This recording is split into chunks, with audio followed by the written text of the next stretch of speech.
Hello बच्चों, welcome to Dakshina ji learning platform and this amazing session. और आज हम डिस्कस करने वाले हैं नीट 2016 का फेज 2 का केमिस्ट्री पार्ट। तो अगर हम शुरू करें क्वेश्चन नंबर 1 से, तो क्वेश्चन नंबर 1 आपका ऑर्गेनिक केमिस्ट्री से है। क्या बोला गया है कि एक given nitrogen containing aromatic compound A, तो आपके पास एक कंपाउंड ए है जिसमें नाइट्रोजन है, reacts with SnHCl, A reacting with SnHCl followed by nitrous acid. वो क्या है, एक बी बनाता है जो अनस्टेबल है। लेटर ऑन क्या है, आपका बी रिएक्ट कर रहा है फिनोल के साथ बेसिक मीडियम में, और एक सी बनता है जो कि एक कलर्ड कंपाउंड है जिसका मॉलिक्यूलर फॉर्मूला है C12H10N2O। हमें बताना है यार ए क्या हो सकता है। वैसे आपको ऑप्शंस दिए गए हैं, अगर आप देखो तो आपके पास क्या है, ऑप्शंस में अमाइड है, एक में क्या है नाइट्राइल है, और एक में आपके पास नाइट्रोबेंजीन है। तो स्टैंडर्ड सी रिएक्शन है, सबको याद होता है कि भाई फिनोल के साथ बेसिक मीडियम में क्या है, डाइजोनियम की रिएक्शन हो रही होगी, और क्योंकि उनमें एक्सटेंडेड कॉन्जुगेशन होता है उसकी वजह से आपको क्या है यहाँ पे कलर मिलता है। तो आपकी जो डाई बनती है, डाइज वगैरह उनमें इसका यूज होता है, तो वही रिएक्शन है, कपलिंग रिएक्शन है। अब SnHCl यूज किया है, मतलब ये रिड्यूस कर रहे होंगे, तो कुछ नाइट्रो जैसा रहा होगा, NH2 बना होगा।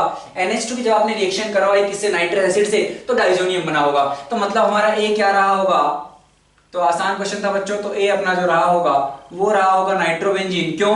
क्योंकि नाइट्रोबेंजीन का जब आप मेटल एसिड से रिडक्शन करवाओगे तो आपको जो मिलेगा वो मिल जाएगा NH2, और प्राइमरी अमीन की अगर आप रिएक्शन करवाओगे NaNO2 प्लस HCl या कह दीजिए HNO2, तो आपका बनेगा डाइजोनियम, और ये रहा आपका diazonium N triple bond N plus Cl minus. ठीक है, ये आपकी बन गई बेंजीन डाइजोनियम क्लोराइड। और इसकी अगर आप फिनोल से रिएक्शन कराओगे, बेसिक मीडियम इसलिए रखते हैं क्यों, क्योंकि बेसिक मीडियम में फिनोल आपका फिनोक्साइड की फॉर्म में रहेगा, भाई ये OH माइनस H प्लस लेके जाएगा, O माइनस बनेगा, तो वो एक और अच्छा न्यूक्लियोफाइल हमारा बन गया है। और आपका जो ये कैटायन है, जो बेसिकली ये आपके पास इलेक्ट्रोफाइल है, उस पे क्या है, आपका फिनोक्साइड आसानी से अटैक कर सकता है, और आपको जो मिलेगा वो कुछ इस तरह का कंपाउंड हमें फाइनली मिल जाएगा। हमने कहा कुछ इस तरह का आपके पास है OH, और डाइजोनियम हमारा है कुछ इस तरह का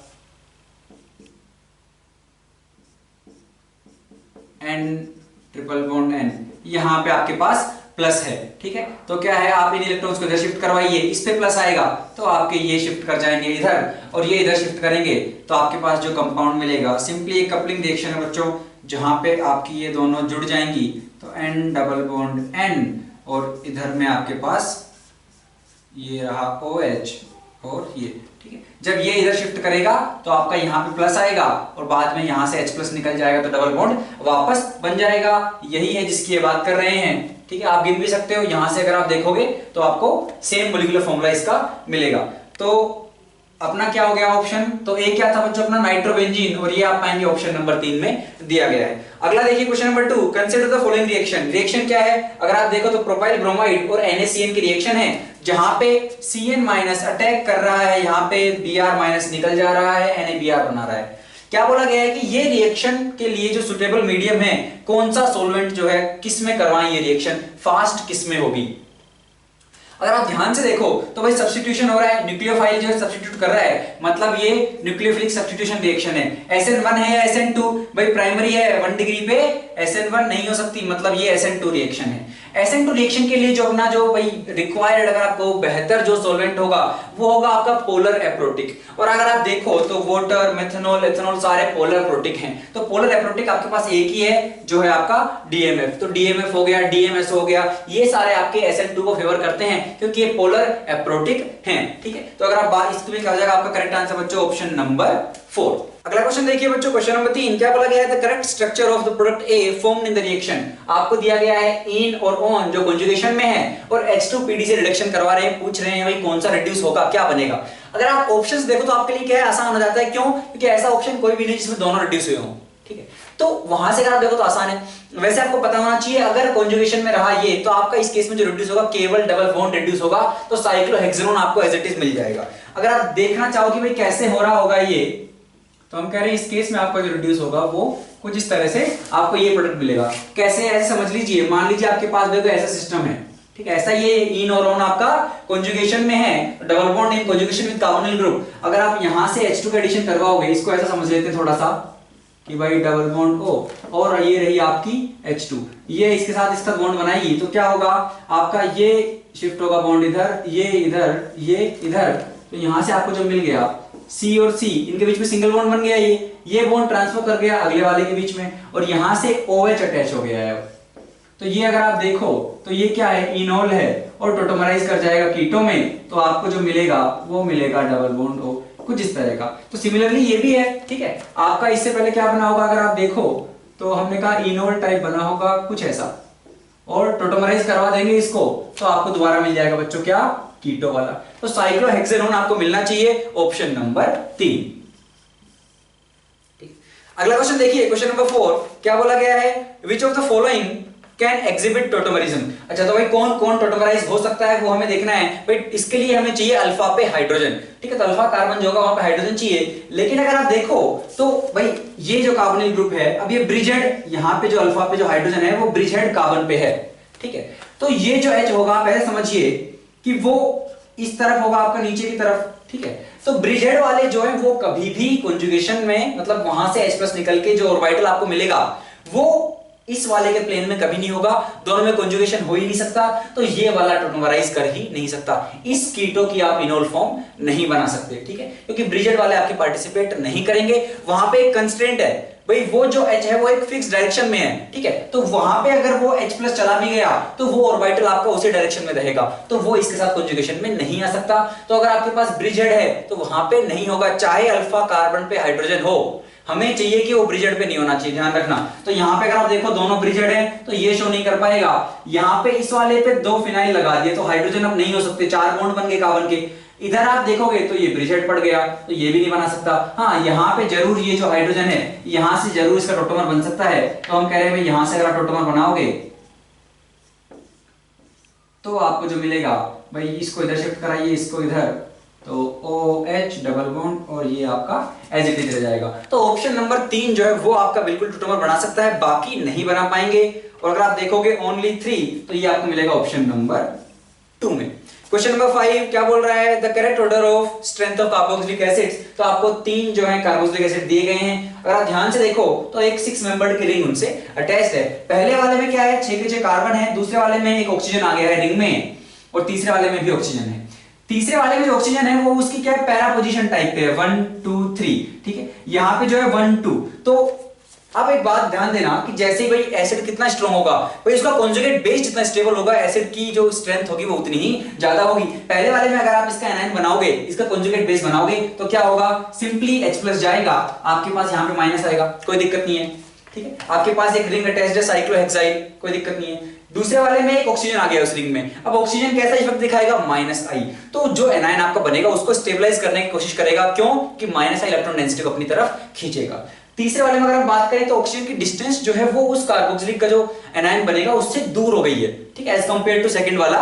तो -I तो वो भी शो करेगा, लेकिन अच्छा -I किसका होगा, इसका। क्यों, क्योंकि वो उस पर इंपैक्ट ज्यादा डाल पाएगा, तो ये इलेक्ट्रॉन डेंसिटी को कम करने में थोड़ा बहुत सफल होगा एज कंपेयर टू थर्ड। और पहले वाले में तो ऐसा कुछ है ही नहीं, तो हमने कहा यार, और ध्यान रखना यहाँ पे मेसोमेरिक वगैरह कोई भी काम नहीं करेगा, ठीक है, क्योंकि बीच में sp3 कार्बन आ रहा है, तो कहीं आप +m वगैरह लगाने की कोशिश करो, ऐसा कुछ नहीं होने वाला है, सिंपली -I काम करेगा।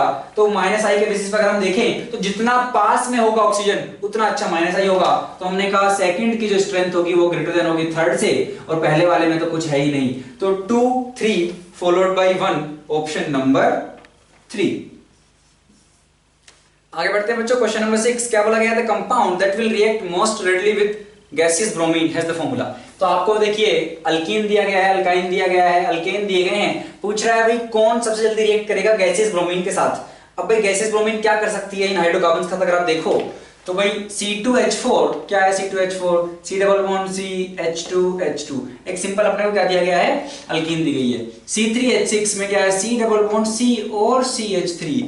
तो यहां पे आपकी जो ब्रोमीन है, जो गैसियस ब्रोमीन है आपकी, वो क्या कर सकती है, अलाइलिक ब्रोमिनेशन कर सकती है।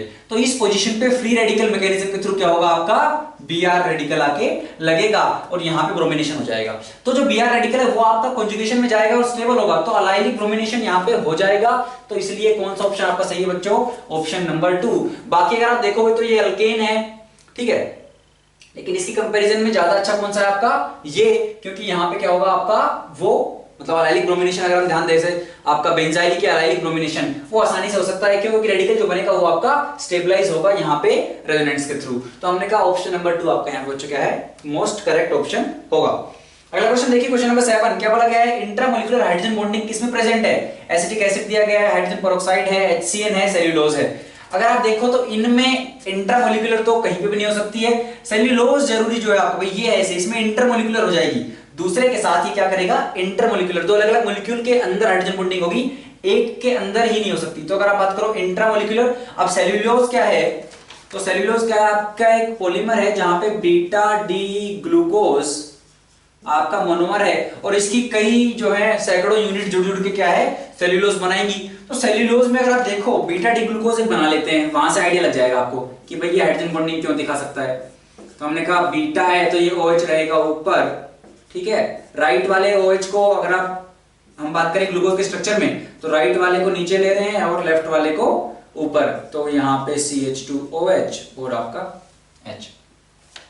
अब अगर आप देखो तो ये अब केवल ये नहीं है आपका सेल्यूलोज, ये तो एक यूनिट हुई आपकी ग्लूकोज की, बीटा डी ग्लूकोज की, तो दूसरी यूनिट आएगी उसके थ्रू क्या है ये अपना 1,4 ग्लाइकोसाइडिक लिंकेज बनेगा। तो ऐसे कर करके आपकी कई सारी यूनिट जुड़ जाएंगी, एक पॉलीमर बनेगा।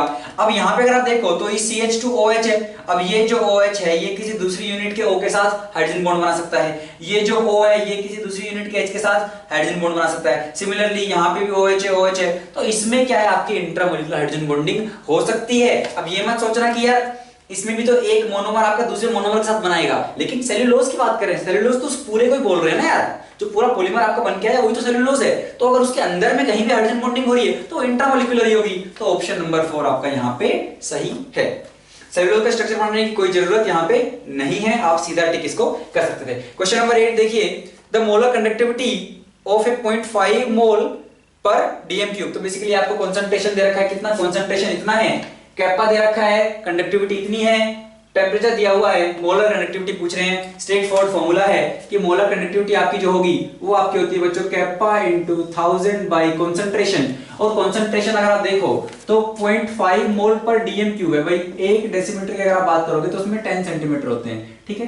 तो अपने को कंसंट्रेशन जो रखा है 0.5 मोल पर डीएम क्यूब है, तो मतलब इसको लिख लो आप डीएम इंटू डीएम, ठीक है। एक में 10 है तो इसको 10 सेंटीमीटर 10 से करोगे तो क्या हो जाएगा ये 10 का क्यूब सेंटीमीटर क्यूब, ठीक है। और आपका अगर आप ध्यान तो ये क्या बन गया है आपका 1000 सेंटीमीटर क्यूब, और 1000 सेंटीमीटर क्यूब आपका क्या होता है बच्चों 1 लीटर। तो आपका मोल पर लीटर में ही मोलैरिटी दे रखी है, हमें चेंज करने की जरूरत नहीं है। तो हमने कहा कैपा कितना दे रखा है, कैपा रख दो 5.76 into 10 to the power minus 3 Simon centimetre inverse into 1000 by कितना है आपका 0.5, ये क्या है कंसंट्रेशन। तो यहां से अगर आप निकालोगे तो कुछ नहीं है, ये तो कैंसिल हो गया आपका सीधा सीधा, तो ये आ गया 5.76 into 2 Simon centimetre square mole inverse. और आप पाओगे ये आपका आएगा ऑप्शन नंबर 3 में, क्योंकि ऑप्शन नंबर 3 में दे रखा है 11.52, वो वही बनेगा, ठीक है। तो 11.52, ठीक है, ऑप्शन नंबर 3। अगला क्वेश्चन देखिए, क्वेश्चन नंबर 9 क्या बोल रहा है, the decomposition of phosphine on tungsten eight low pressure is a first order reaction because. तो भाई एक आपका हेटेरोजेनियस कैटलिस्ट है, ठीक है, टंगस्टन है, उसकी सरफेस पे आपका जो गैसियस फॉस्फीन है वो क्या कर रहा है, उसका डिकम्पोजिशन हो रहा है। तो पूछ रहे हैं भाई ये फर्स्ट ऑर्डर रिएक्शन है, ये बता दिया उन्होंने आपको, क्यों है ये बताना है। तो पहला ऑप्शन देखिए, अगर देखो आपके 3 ऑप्शन सरफेस कवरेज को लेके हैं, तो अगर आप लैंगमुयर आपको एडजॉर्प्शन याद हो, ठीक है, तो लैंगमुयर एडजॉर्प्शन आइसोथर्म अगर आपको याद हो तो वो क्या बोलता है भाई, रेट आपका जो होगा, तो यहां पे हम इसको ये समझते हैं कि आपके पास एक गैसियस चीज है, एक सब्सटेंस है, ठीक है, वो एक कैटलिस्ट की सरफेस पे क्या हो रहा है, एडजॉर्ब हो रहा है पहले। तो मान लीजिए फॉरवर्ड का K1 है, बैकवर्ड का K2 है, अब फॉरवर्ड का बहुत हाई होगा, ठीक है, तो आपका ये A गैस जो है पहले ये एडजॉर्ब हो जा रहा है, उसके बाद कुछ K2 है और आपका प्रोडक्ट बन रहा है। तो आपको अगर याद हो लैंगमुयर एडजॉर्प्शन आइसोथर्म, तो वो क्या बोलता है कि आपका रेट जो होगा, rate would be equal to K2 into theta A, जहां पे थीटा ए क्या है बच्चों, सरफेस कवरेज है आपके सबस्ट्रेट की। तो आपका जो टंगस्टन है उसकी सरफेस पे भाई मान लीजिए ये आपका क्या है, कुछ इस तरह से बना लेते हैं हम इसको, ठीक है, और यहां पे क्या है, जो साइड्स होंगी कैटलिस्ट की, वहां पे आपका फॉस्फीन पहले एडजॉर्ब होगा और उसके बाद आपका जो फॉस्फीन है PH3 वो डिकम्पोज कर जाएगा फास्फोरस प्लस 3/2 H2 में, ठीक है। तो इस तरीके से कुछ होगा। अब इस रिएक्शन की रेट की अगर आप बात करो तो लो प्रेशर पे क्या है, ये फर्स्ट ऑर्डर रिएक्शन होती है, हाई प्रेशर पे आप बात करोगे तो ये जीरो ऑर्डर हो जाती है। ऐसा क्यों होता है देखते हैं। तो कुल मिला के समझ में आ रहा है हमें यार कि जो एड्सॉर्प्शन है उसी से क्या है रिलेटेड है, जितना फोस्फीन आपका सरफेस पे एड्सॉर्ब होगा तो उसी से क्या है हमें दिख रहा है कि कुछ ना कुछ लिंक यहाँ पे है। तो अगर आप लैंगोमियर एड्सॉर्प्शन की बात करो तो वो बोलते हैं रेट जो होगा वो होगा आपका K2 इंटू थीटा है, जहां पे थीटा है क्या आपका सरफेस कवरेज कितना हुआ है कैटलिस्ट का। ठीक है, तो हम क्या बोल रहे हैं, थीटा को आप ऐसे भी लिख सकते हो कुछ Ka इंटू प्रेशर, ठीक है, by 1 plus Ka into Pa, जहां पे P क्या है आपका प्रेशर है। अब ध्यान देना कि थीटा ए अगर आपका लो प्रेशर है, भाई लो प्रेशर तो मैं कह सकता हूं कि 1 के कंपैरिजन में जो आपका Ka इंटू Pa है वो नेग्लिजिबल होगा, तो आपका थीटा जो होगा, जो रेट जो होगा वो क्या हो जाएगा, रेट आपका क्या हो जाएगा लो प्रेशर कंडीशंस में K2 into K into theta A divided by तो 1 ही है, तो ये हो जाएगा। तो डायरेक्टली प्रोपोर्शनल आ रहा है रेट आपके किसके, जो सरफेस कवरेज है उसके, और यही है कि लो प्रेशर पे क्या है वो सरफेस कवरेज डायरेक्टली प्रोपोर्शनल है और वो आपकी फर्स्ट ऑर्डर रिएक्शन है। अगर आप ये चीज देखो, ठीक है, थीटा है कुछ नहीं आपका, ये समझिए कि आपका कितना फोस्फीन एब्जॉर्ब हुआ है आपकी उस कैटलिस्ट की सरफेस पे। अगर आप यहीं पे हाई प्रेशर कर देते हो, ठीक है, हाई प्रेशर पे करूंगा तो क्या हो जाएगा भाई 1 प्लस K इंटू Pa को आप लिख सकते हो K इंटू Pa, ठीक है, P जहां पे आपका प्रेशर है तो इसको हम हाई प्रेशर पे ये लिख सकते हैं, तो Pa से Pa कैंसिल हो जाएगा तो बेसिकली ये आपका 1 बन जाएगा। ठीक है, तो वहां पे आप देख रहे हो कि जो है आपका रेट जो है वो थीटा ए पे डिपेंड नहीं कर रहा है, तो कितना आपका एब्जॉर्प्शन हुआ है उस पे डिपेंड वो नहीं कर रहा है हाई प्रेशर पे। तो हाई प्रेशर कंडीशन में आप बात करोगे तो रेट क्या है इसलिए डिपेंड नहीं कर रहा है, तो वो जीरो ऑर्डर है उसके रिस्पेक्ट में,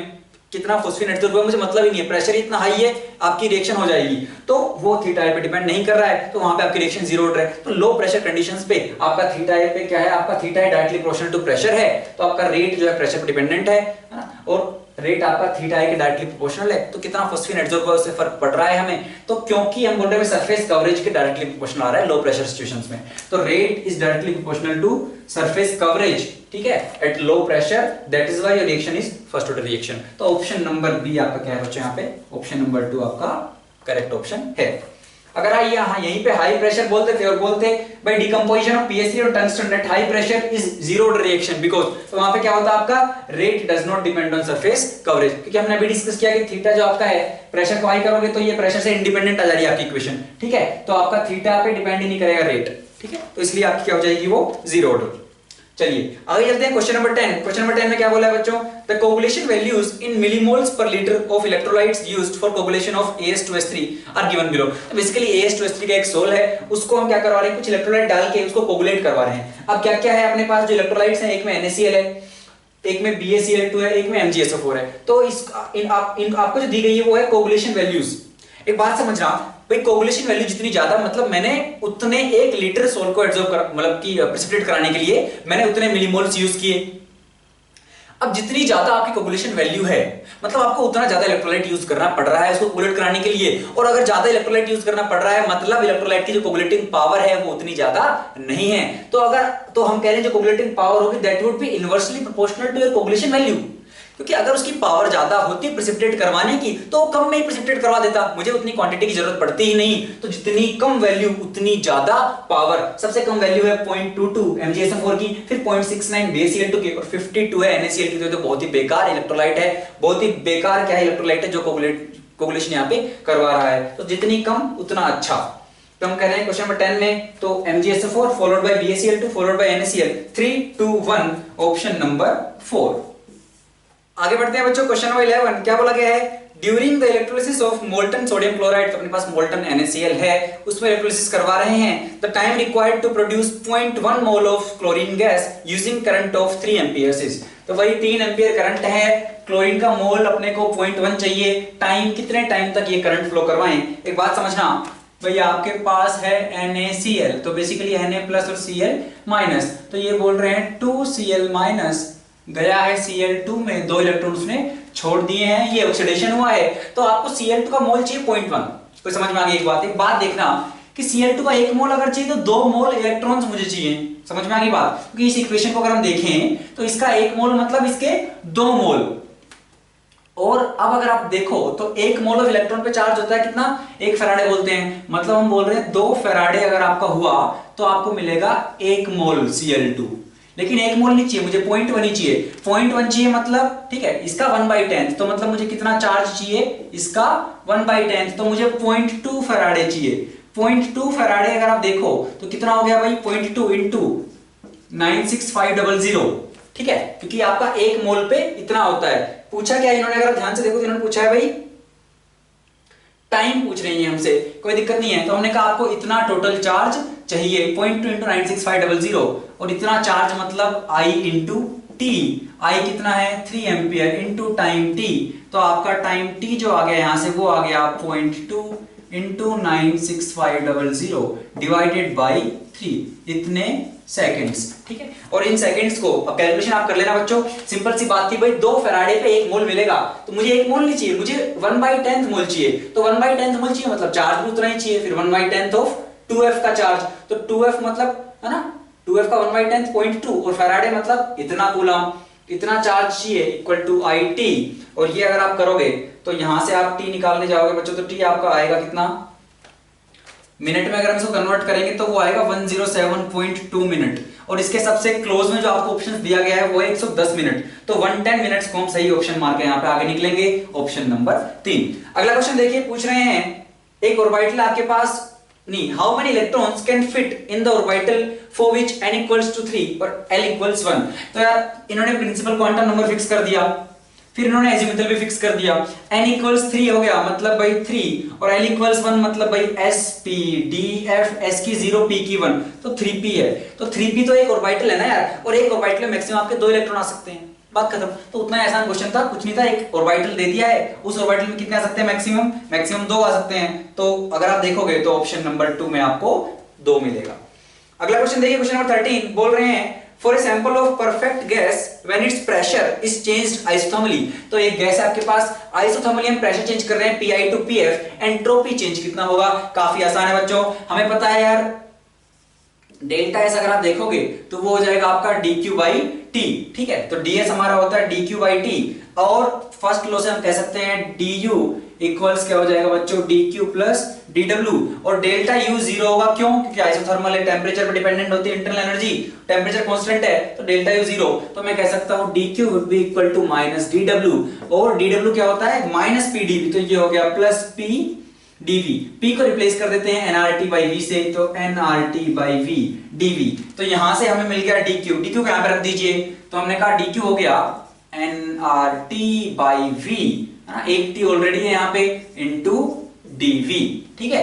अच्छा, अब t से t कैंसिल हो गया तो क्या आ गया nr। अब अगर आपको डेल्टा s निकालना है तो हम इसका इंटीग्रेट कर देंगे dv by v from vi to vf, कोई दिक्कत नहीं है। तो ये कितना आ गया nr ln vf by vi, ठीक है बच्चों, भाई 1 by v का करोगे तो ln v आएगा, ln v vf से vi जाएगा, इतना आ गया। लेकिन प्रेशर दे रखा है तो हम बोल रहे हैं आइसोथर्मल है, आइसोथर्मल मतलब भाई pv इक्वल्स कांस्टेंट, तो pi vi equals pf vf, तो यहां से अगर आप vf by vi निकालोगे तो vf by vi कितना जाएगा pi by pf, वो यहां पर रिप्लेस कर दीजिए, तो आपका जो आंसर आ जाएगा nr ln pi by pf, इतना होगा आपका एंट्रोपी चेंज, और ये आपको मिलेगा ऑप्शन नंबर 3 में। अगला क्वेश्चन देखते हैं बच्चों, क्वेश्चन नंबर 14, काफी आसान क्वेश्चन है, सॉल्यूशन से क्या पूछा गया है, I वांट फैक्टर जो है आपका I for strong electrolyte BaOH twice, तो सीधी सी बात है यार, इसको डिसोशिएट कराइए BaOH ट्वाइस, ये क्या देगा आपको, स्ट्रॉन्ग इलेक्ट्रोलाइट है तो भाई क्या मिलेगा आपको, यहां से मिलेंगे Ba2 प्लस 2OH माइनस, तो आपके पास अगर एक अगर इसका मॉलिक्यूल था तो आपको 1 प्लस 2 टोटल कितने मिल रहे हैं 3, और I यही तो होता है, ठीक है। I आपका क्या है भाई, टोटल मिल गए 3, स्टार्टिंग में था 1, तो I आपका कितना आ गया 3, ऑप्शन नंबर 1, ठीक है। अगला क्वेश्चन देखिए बच्चों, क्वेश्चन नंबर 15 क्या बोल रहे हैं, आपके पास पिरिडीन है, तो पिरिडीन का इन्होंने Kb दे दिया है भाई, Kb of pyridine is this much, concentration दे दिया है 0.1 मोलार, पूछ रहे हैं भाई कितना परसेंट ऑफ पिरिडीन जो है ये बनाएगा, मतलब कितना percent of pyridine H+ accept करेगा एक्वस सॉल्यूशन में। तो हमने कहा यार देखिए C5H5N प्लस H2O, आपकी रिएक्शन हो रही होगी C5H5N, इसने किया H+ एक्सेप्ट और OH-, अब अगर ये पूछ रहे हैं कितना परसेंट गया, अल्फा ही तो पूछ रहे हैं यार, इनका कहने का मतलब ये है अगर ये 10 थे तो 10 में से कितने ये बन गए। तो अल्फा हम कैसे डिफाइन करते हैं कि भाई जो भी आपके पास था उसका कितना परसेंट चला गया, वही तो अल्फा होता है। तो भाई अल्फा पूछ रहे हैं, आसान सी बात है। और अल्फा अगर आपको याद हो तो क्या होता है भाई, मान लीजिए अगर इसके पास आपके पास ए मोल थे तो ये 1 माइनस अल्फा अगर गया तो ये कितना बनेगा आपका ए अल्फा। ठीक है, हम क्या बोलते हैं कि केबी अगर आप लिखने जाओगे तो वो क्या आएगा, A alpha by A into 1 minus alpha. A से ए कट गया, आपका केबी क्या आ गया, A alpha square by 1 minus alpha. Alpha को अगर हम बहुत छोटा मान लें, ठीक है, तो ये इसको हम नेग्लेक्ट कर देते हैं जनरली, और अपना क्या बचता है यहां से ए अल्फा स्क्वायर। ठीक है, तो यहां से आपका अल्फा क्या आता है, अल्फा अगर आप देखोगे वहां से तो अल्फा बच्चों आपका आ जाएगा अंडर रूट के बी बाई ए। ठीक है, जो ए आपका क्या है, कॉन्सेंट्रेशन है बेसिकली। तो केबी बाई रूट केबी बाई ए अगर आप करोगे यहां से तो आपको आंसर मिल जाएगा। हमने कहा यहां से रूट केबी बाई ए कर दीजिए, केबी कितना है 1.7 10 to the power minus 9 by concentration 0.1, तो ये हो गया कितना भाई, यहां से 8 हो गया, बाहर आएगा 10 to the power minus 4 root 1.7। ठीक है, तो इतना आंसर आपका आना चाहिए, और ये करीब करीब कितना बैठ जाएगा भाई आपका। ऑप्शंस देखते हैं हम, तो एक तो है अगर आप ये निकालोगे तो ये आपका आ जाएगा कितना भाई, तो ये बच्चों आपका आएगा 1.3 into 10 to the power minus 4। ठीक है, इतना क्या है आपका अल्फा, तो ये पूछ रहे हैं परसेंटेज ऑफ दैट। ठीक है, तो दिस इंटू 100 ये करोगे आपको अल्फा मिल जाएगा। तो बेसिकली 0.013 परसेंटेज आपका आएगा, ऑप्शन नंबर 3। कुछ नहीं था बच्चों, आसान था, अल्फा निकालना था, रूट केवी बाई सी किया, इतना करने की जरूरत भी नहीं थी, आपको फॉर्मूला याद होता है रूट केवी बाई सी। केवी दिया हुआ है इतना, कंसंट्रेशन दिया हुआ है 0.1, सीधा करिए और आंसर निकालिए। ठीक है, और 100 से मल्टीप्लाई करते हैं क्योंकि इसकी परसेंटेज वो पूछ रहा है बेसिकली।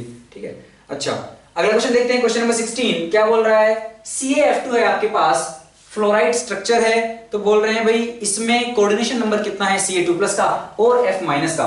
एक बात देखिए भाई, अगर आप इसका स्ट्रक्चर याद हो तो वैसे देखिए अगर स्ट्रक्चर याद भी नहीं तब भी आप इसका आंसर निकाल सकते थे। क्यों, एक बात देखिए कि इलेक्ट्रिकल न्यूट्रलिटी मेंटेन करने के लिए चार्ज बैलेंस अगर आप करवाओगे तो आपको पता है Ca पे क्या है 2+ चार्ज है, ठीक है, और F पे क्या है -1 है।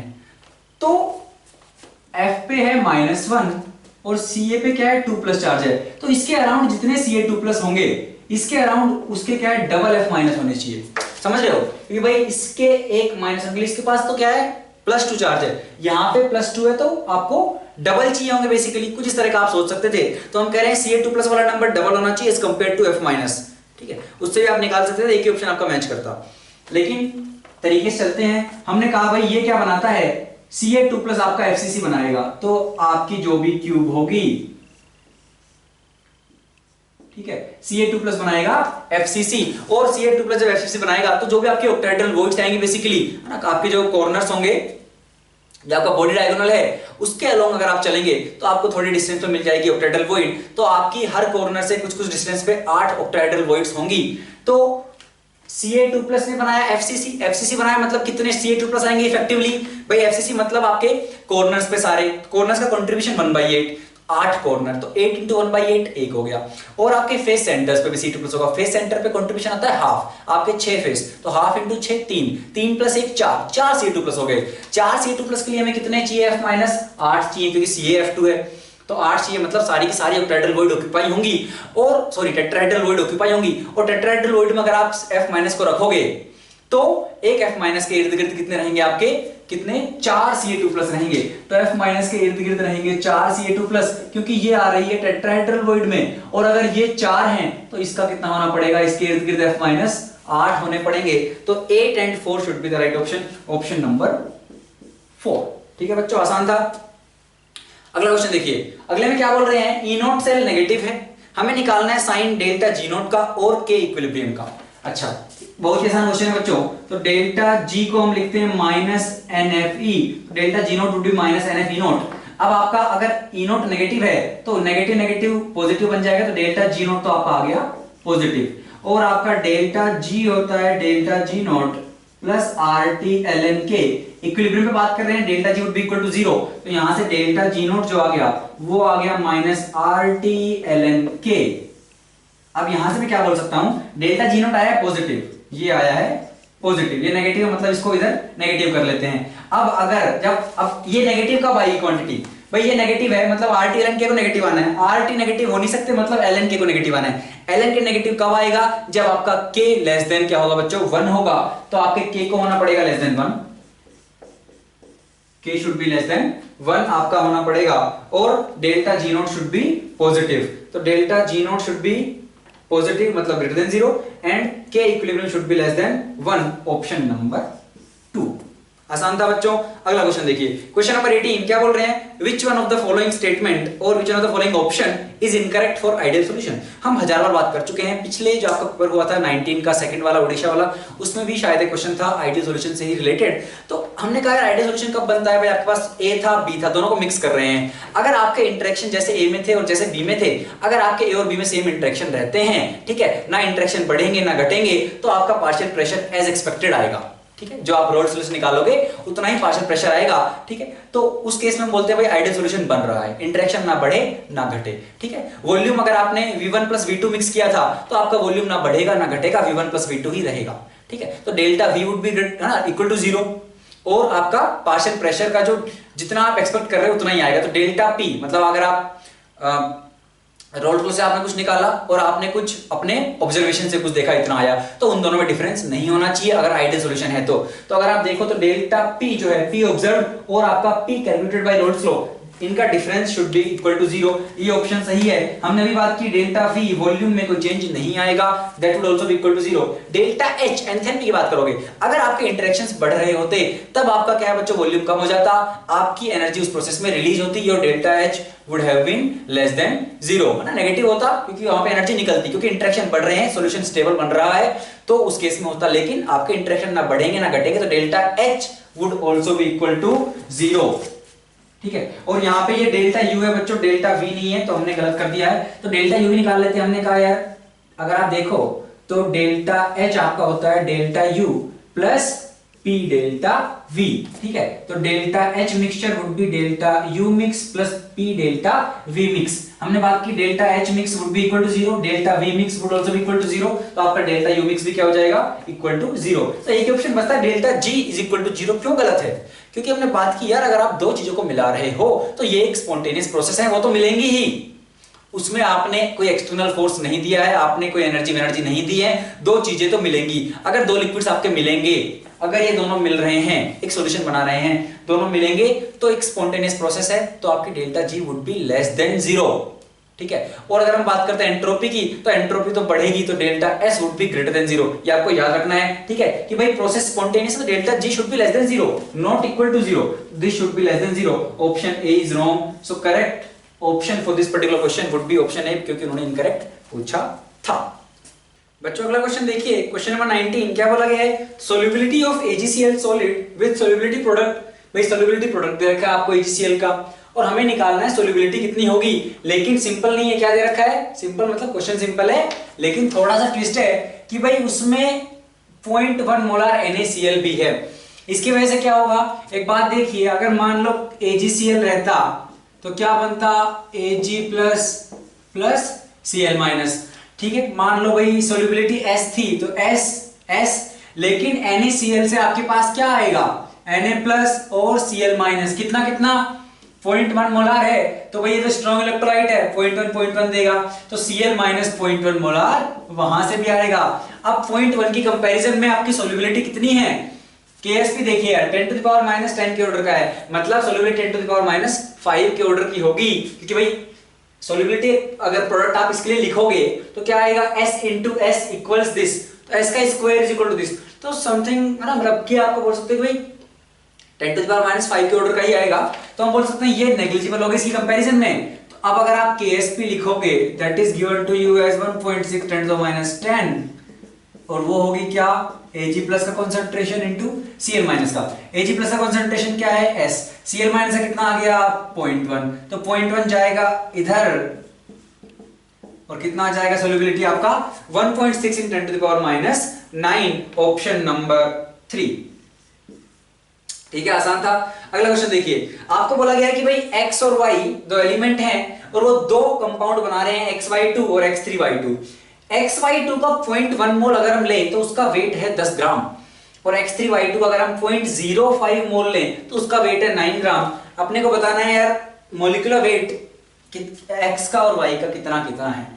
काफी आसान है बच्चों कि भाई 0.1 मोल का कितना है 10 ग्राम। अगर आप 1 मोल लोगे तो कितना होगा 100 ग्राम, कि भाई 1/10 है, 1/10 मोल का अगर 10 ग्राम है तो 1 मोल का 100 ग्राम। 1 मोल में इस कंपाउंड का मोलिकुलर वेट कैसे लिखोगे, आप कहोगे भाई XY2 जो है उसमें क्या आएगा molecular weight of X plus 2 times molecular weight of Y, और ये कितना है 100।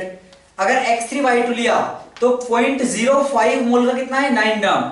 0.05 मतलब 5/100। तो अगर आप 1 मोल का निकालोगे तो कितना आएगा भाई 5/100 का 9 है तो 1 का कितना होगा। तो ऐसा करिए पहले 5 का निकाल लीजिए, या 100 मल्टीप्लाई हो जाएगा 900।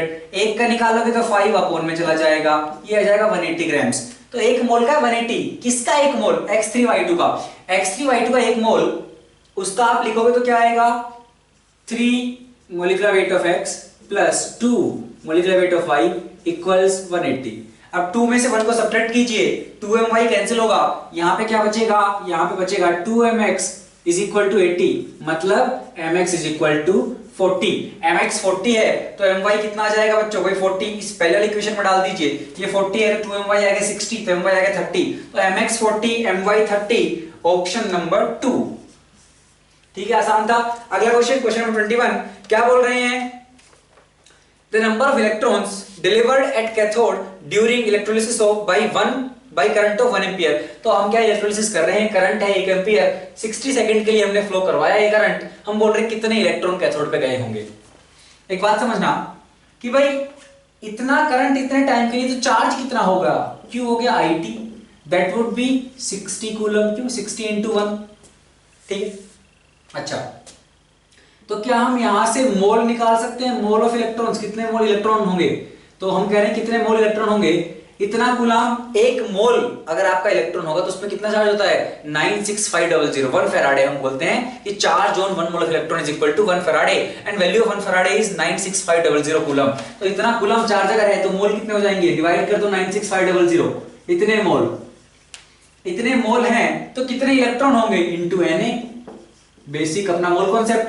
तो कितना हो जाएगा 6/9650 इंटू 1 मोल में आप रफली ले लीजिए 6 × 10⁻23, इतने इलेक्ट्रॉन्स आपके होंगे। और इसका मल्टीप्लिकेशन बच्चों आप करोगे तो आप पाओगे ये आएगा ऑप्शन नंबर 4, जो कि दे रखा है 3.75 × 10⁻20, ये आ जाएगा 3.75 ×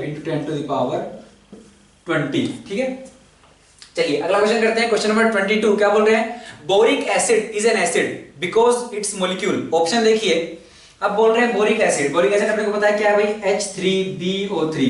हमें पता है ये एसिड तरह क्यों बिहेव करता है। अगर आप H3BO3 देखोगे तो आप क्या कहोगे कि यार बोरोन है OH OH OH, इसके पास एक वैकेंट ऑर्बिटल है, तो ये जब वाटर से रिएक्शन करेगा H2O तो वाटर अपना लोन पेयर देगा इसमें, और ये यहां से क्या बनाएगा बोरोन, और OH के लग जाएंगे 4 माइनस प्लस H प्लस। तो ये बेसिकली वाटर से क्या कर रहा है, एक लोन पेयर इसने और एक्सेप्ट किया तो एक OH की यूनिट और जुड़ गई और इसने H प्लस दिया। तो क्या ये एसिड खुद के आयोनाइजेशन की वजह से है, जी नहीं, इसने क्या किया है अपने वैकेंट ऑर्बिटल में वाटर से एक लोन पेयर लिया है, उसकी वजह से हमें H प्लस मिला, ये सेल्फ आयोनाइज नहीं हुआ है। तो आप ऑप्शन पढ़ते हैं कि इसकी एसिडिटी क्यों है।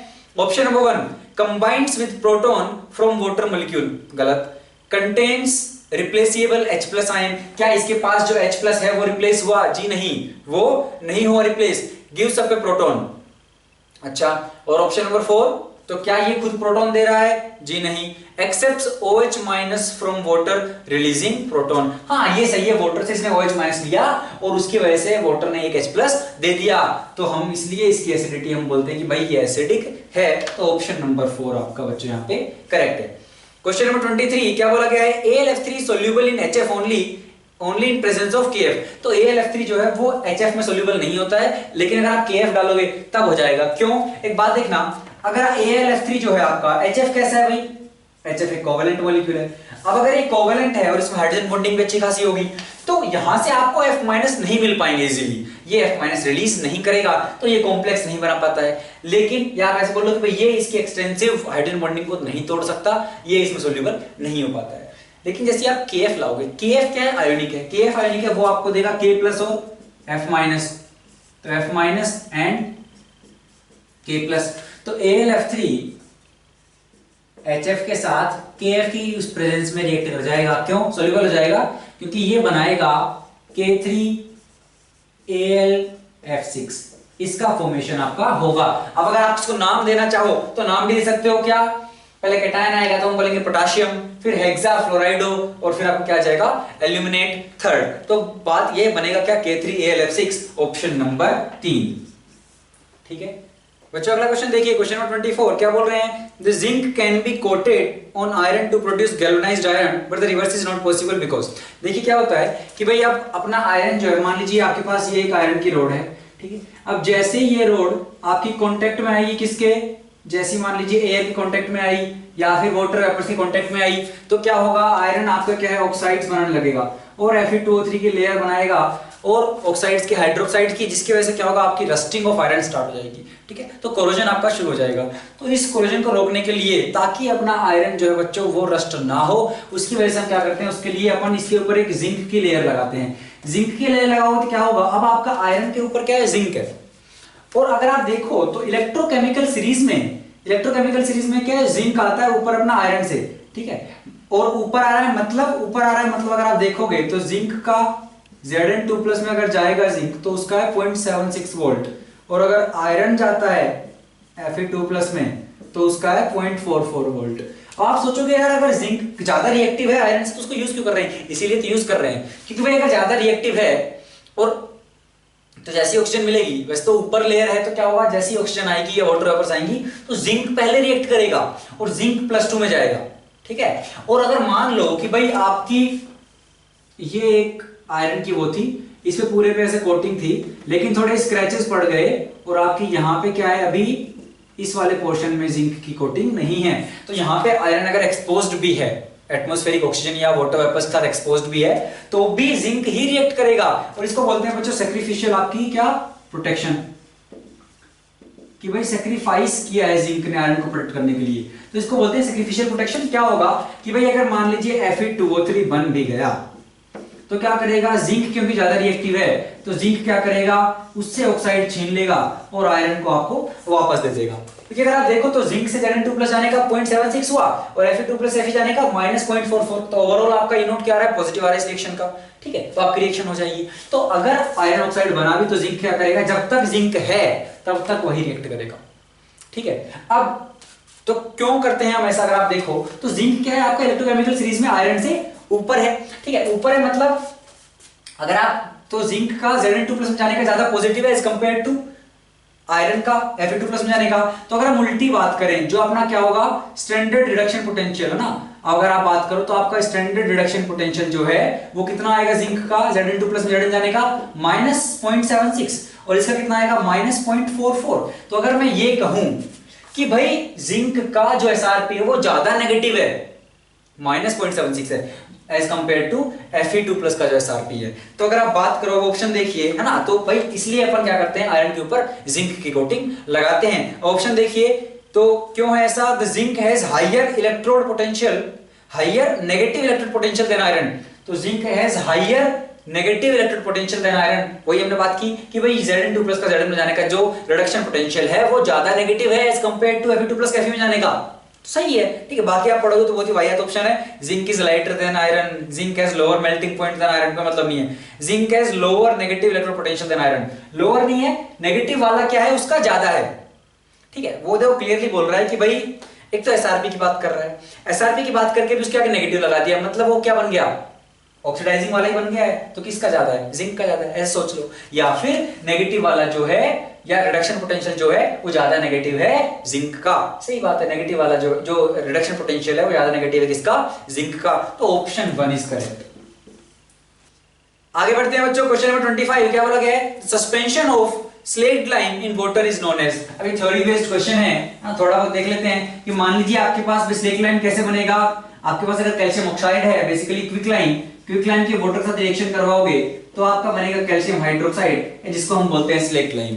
अब ये स्लेक्ट लाइम जो है ये स्पेरिंगली सोल्यूबल जो है एक सस्पेंशन बनाएगा वाटर में, है ना। तो ये क्या है, मतलब कंप्लीटली वो नहीं हो जाएगा, डिसोल्यूशन सोल्यूबल नहीं होगा, ये एक स्पेलिंगली सोल्यूबल बनाएगा। और जब ये सस्पेंशन, और इसी को क्या बोलते हैं, तो इसका जो सस्पेंशन है वाटर में उसी को बोलते हैं बच्चों आपका milk of line. Theory basis में कुछ करना नहीं है, तो इसी को बोलते हैं मिल्क ऑफ लाइन, इसका सस्पेंशन है वाटर में। और एक बार आपके सस्पेंडेड पार्टिकल्स हैं, अगर वो सेटल डाउन हो गए तब आपको जो क्लियर सॉल्यूशन मिलेगा उसको अपन बोलते हैं लाइम वाटर। तो सस्पेंडेड वाला जो है वो है आपका मिल्क ऑफ लाइन, और अगर सस्पेंडेड बैठ गए तब आपका क्लियर सॉल्यूशन जो है वो है आपका लाइम वाटर। तो इसमें लेकिन जो करेक्ट ऑप्शन है कि सस्पेंशन वाला पूछा है, तो option number 4 milk of lime. अगला क्वेश्चन देखिए बच्चों, क्वेश्चन 26 क्या बोला गया है, the hybridisations of atomic orbitals of nitrogen in NO2+ NO3- and NH4+। तो अगर हम हाइब्रिडेशन की बात करें इन सब में, NO2+ कैसा होगा, N double bond O plus steric number 2 lone pair है नहीं, sp हाइब्रिडाइजेशन। NO3- की बात करोगे N डबल बॉन्ड O, और यहाँ पे आपका NO3- steric number 3 hybridisation sp2। NH4+ में N के साथ आपके 4 हाइड्रोजन इस तरीके से होंगे, और यहाँ पे होगा plus steric number 4 hybridisation sp3। तो sp sp2 and sp3 option number, अगर आप देखोगे तो ऑप्शन नंबर 4। क्वेश्चन नंबर 27 क्या बोला गया है, which of the following fluoro compounds is most likely to behave as a Lewis acid. तो लुईस एसिड की तरह, लुईस बेस तो लुईस बेस पर कौन बिहेव करेगा भाई, लुईस ने कहा जो इलेक्ट्रॉन पेयर एक्सेप्ट कर सकता है वो एसिड है, जो दे सकता है वो बेस है। तो किसके पास है लोन पेयर जो दे सकता है, BF3 में तो इसके पास खुद ही एक ऑर्बिटल खाली है, ये लुईस एसिड पे बिहेव करेगा। CF4 में कोई ऑर्बिटल खाली भरा नहीं है, तो ये किसी को कुछ नहीं दे पाएगा। PF3 में जरूर, फास्फोरस के आउटर मोस्ट में होते हैं 5, 3 से बनाए बॉन्ड, एक बचा लोन पेयर, तो ये इस लोन पेयर को दे सकता है, लुईस बेस की तरह बिहेव करेगा। ऑप्शन नंबर 3 सही है। ये कुछ इसी तरह का है, इसके पास लोन पेयर अवेलेबल नहीं है, ये लुईस बेस की तरह बिहेव नहीं कर पाएगा। अगला क्वेश्चन देखिए, question number 28, which of the following pairs of ions is isoelectronic as well as isostructural. तो स्ट्रक्चर भी सेम होना चाहिए और उनके आइसोइलेक्ट्रॉनिक, मतलब अगर हम आइसोइलेक्ट्रॉनिक की बात करें तो ये बोल रहे हैं भाई number of valence electron same होने चाहिए। तो एक बात देख लेते हैं भाई, आइसोइलेक्ट्रॉनिक पहले देखने के लिए तो हमने कहा आइसोइलेक्ट्रॉनिक अगर चाहिए आपको तो इधर देखिए ऑप्शन नंबर डी में O3 O3 2 2 अब तक सब कुछ सेम चल रहा है। सल्फर और ये कार्बन, तो कार्बन के आउटर मोस्ट में 4, इधर 6, तो ये तो आइसोइलेक्ट्रॉनिक नहीं हो सकता। CO3 2 NO3- O3 2- दोनों में क्या है, मतलब O3 सेम है, 2 एक माइनस, तो एक माइनस एक्स्ट्रा है, एक माइनस को ले आइए कार्बन के पास, वो बन जाएगा नाइट्रोजन। तो हमने कहा ये क्या है भाई, आइसो स्ट्रक्चरल, आइसो इलेक्ट्रॉनिक तो है। क्यों भाई, CO3 2- अगर आप करोगे तो ऑक्सीजन के बाहर में 6 होते हैं, तो 3 × 6 + 2 माइनस है, और कार्बन के होते हैं 4, इसको जोड़ लीजिए आप। NO3 2- को जोड़ेंगे तो भाई 3 × 6 हो जाएगा, प्लस एक माइनस वाला, और प्लस नाइट्रोजन के होते हैं 5, तो ये सम बराबर है, तो आइसो इलेक्ट्रॉनिक तो है। क्या ये आइसो स्ट्रक्चरल भी हैं? CO3 2- को क्या करोगे आप, बनाओगे CO3 2-। तो हमने कहा दोनों के क्या है, दोनों sp2 आ रहे हैं, और अगर आप शेप की बात करोगे तो दोनों के दोनों क्या होंगे, ट्रायगोनल प्लेनर होंगे, तो ऑप्शन 2 तो सही है। लेकिन इस क्वेश्चन में क्या है, एक और ऑप्शन सही है, ध्यान से देखिए। अगर आप देखें तो ClO3- और CO3 2-, तो भाई O3 सेम है, कार्बन के आउटरमोस्ट में 4, क्लोरीन के 7, और इधर 2 दे दिए तो 4 + 2 6 हो गए, 7 + 1 8 हो गए, ये आइसो इलेक्ट्रॉनिक नहीं है। क्या ये आइसो इलेक्ट्रॉनिक है? तो हमने कहा भाई ClO3 O3 हो गया, ठीक है, ClO3 O3 हो गया, SO3 2- है बच्चों ये, ठीक है। अब हमने कहा भाई क्लोरीन के आउटरमोस्ट में 7, सल्फर के में 6, लेकिन 2 माइनस दिए तो 6 और 2 8, 7 और 1 8, तो आइसो इलेक्ट्रॉनिक है। क्या आइसो स्ट्रक्चरल भी है? SO3 2-, SO3 2- कैसे बनेगा, sulphur double bond O SO3 है, तो 2- है, तो हमने कहा माइनस एक रहेगा लोन पेयर, क्योंकि 6 थे, 4 यहां पे, एक लोन पेयर। ClO3- भी सिमिलरली क्या होगा, ClO3- है, तो हमने कहा ये 7 थे, एक लोन पेयर। तो अगर आप ध्यान से देखो दोनों क्या है, ट्रायगोनल पिरामिडल हैं, और ये था ट्रायगोनल प्लेनर, तो ये दोनों के भी स्ट्रक्चर सेम था और आइसो इलेक्ट्रॉनिक भी थे। सिमिलरली ये दोनों भी आइसो स्ट्रक्चरल भी हैं, आइसो इलेक्ट्रॉनिक भी हैं, तो ऑप्शन नंबर 1 भी होगा। तो 1 भी सही है और 2 भी सही है, ठीक है, तो इसमें दोनों ही सही हैं। चलिए अगला क्वेश्चन देखते हैं, क्वेश्चन नंबर 29 क्या बोला गया है, in context with beryllium which of the following statement is incorrect. तो मैं बताना है बेरिलियम के बारे में कौन सा स्टेटमेंट गलत है। It's hydride is electron deficient and polymeric. तो अगर आप बात करो Be हाइड्राइड कौन सा बनाएगा भाई, ये BeH2, तो BeH2 कैसा होगा आपका Be, ठीक है, ये एक आपका ब्रिजिंग वाला एच हो गया, इधर दूसरा बी आया, इधर ये एक एच आ गया, इधर बी आ गया, फिर ये एच एच, फिर दोबारा बी बी। इस तरह से बच्चों ये क्या है आपका चलता रहेगा। तो ये क्या है पॉलीमरिक है और इलेक्ट्रॉन डेफिशिएंट भी है। क्यों? क्योंकि अगर आप देखो तो भाई इधर जो ये है तो ये 3 सेंटर्ड 2 इलेक्ट्रॉन बॉन्ड ही तो है। तो अगर 3 सेंटर्ड 2 इलेक्ट्रॉन है तो इलेक्ट्रॉन पूरे नहीं हुए हैं, 8 नहीं हो पाए हैं, तो ये क्या है आपका इलेक्ट्रॉन डेफिशिएंट है और पॉलीमरिक स्ट्रक्चर बना रहा है। तो ऑप्शन 1 तो सही है, लेकिन गलत बताना है। It is rendered passive by HNO3, मतलब HNO3 के साथ क्या है ये आसानी से रिएक्शन नहीं करता है। बिल्कुल सही बात है, क्योंकि जैसे ही आप बेरिलियम की HNO3 से करवाने जाओगे रिएक्शन तो क्या करता है ये भाई इसके ऊपर ऑक्साइड की लेयर जम जाती है और BeO की लेयर बन जाती है, जिसकी वजह से क्या है ये ऑक्साइड की लेयर बेरिलियम को नाइट्रिक एसिड से रिएक्शन करने नहीं देती है। तो ये इसके साथ क्या है बिल्कुल पैसिव होता है, रिएक्शन आसानी से नहीं करता है। ऑप्शन 2 भी सही है। ऑप्शन नंबर 3 देखिए, इट फॉर्म्स Be2C, क्या कार्बाइड बनाता है? भाई अगर आपके पास मान लीजिए बेरिलियम ऑक्साइड है, अगर आप उसकी रिएक्शन करा दोगे कार्बन से, हीट कीजिए, आपके पास जो बनता है बच्चों वो बनता है Be2C प्लस आपके पास बन जाता है कार्बन मोनोऑक्साइड, तो CO बनता है और इस तरह से आपका बन जाता है। इक्वेशन बैलेंस करना चाहो तो आप कर लीजिए इधर 2 और इधर कर दीजिए 3, इधर कर दीजिए 2, इस तरीके से कुछ इक्वेशन आपकी बैलेंस हो जाएगी। तो ऑप्शन नंबर 3 भी सही है। तो गलत एक ही बचता है ऑप्शन नंबर 4, तो अपना आंसर होगा ऑप्शन नंबर 4। क्या बोला गया है? इट्स सोल्ट्स रेयरली हाइड्रोलाइज, तो ये गलत बात है। अगर आप BeCl2 के हाइड्रोलिसिस की बात करोगे तो वो आसानी से हाइड्रोलाइज हो जाता है। तो BeCl2 अगर आप H2 से रिएक्शन करवाओगे तो क्या बनेगा भाई?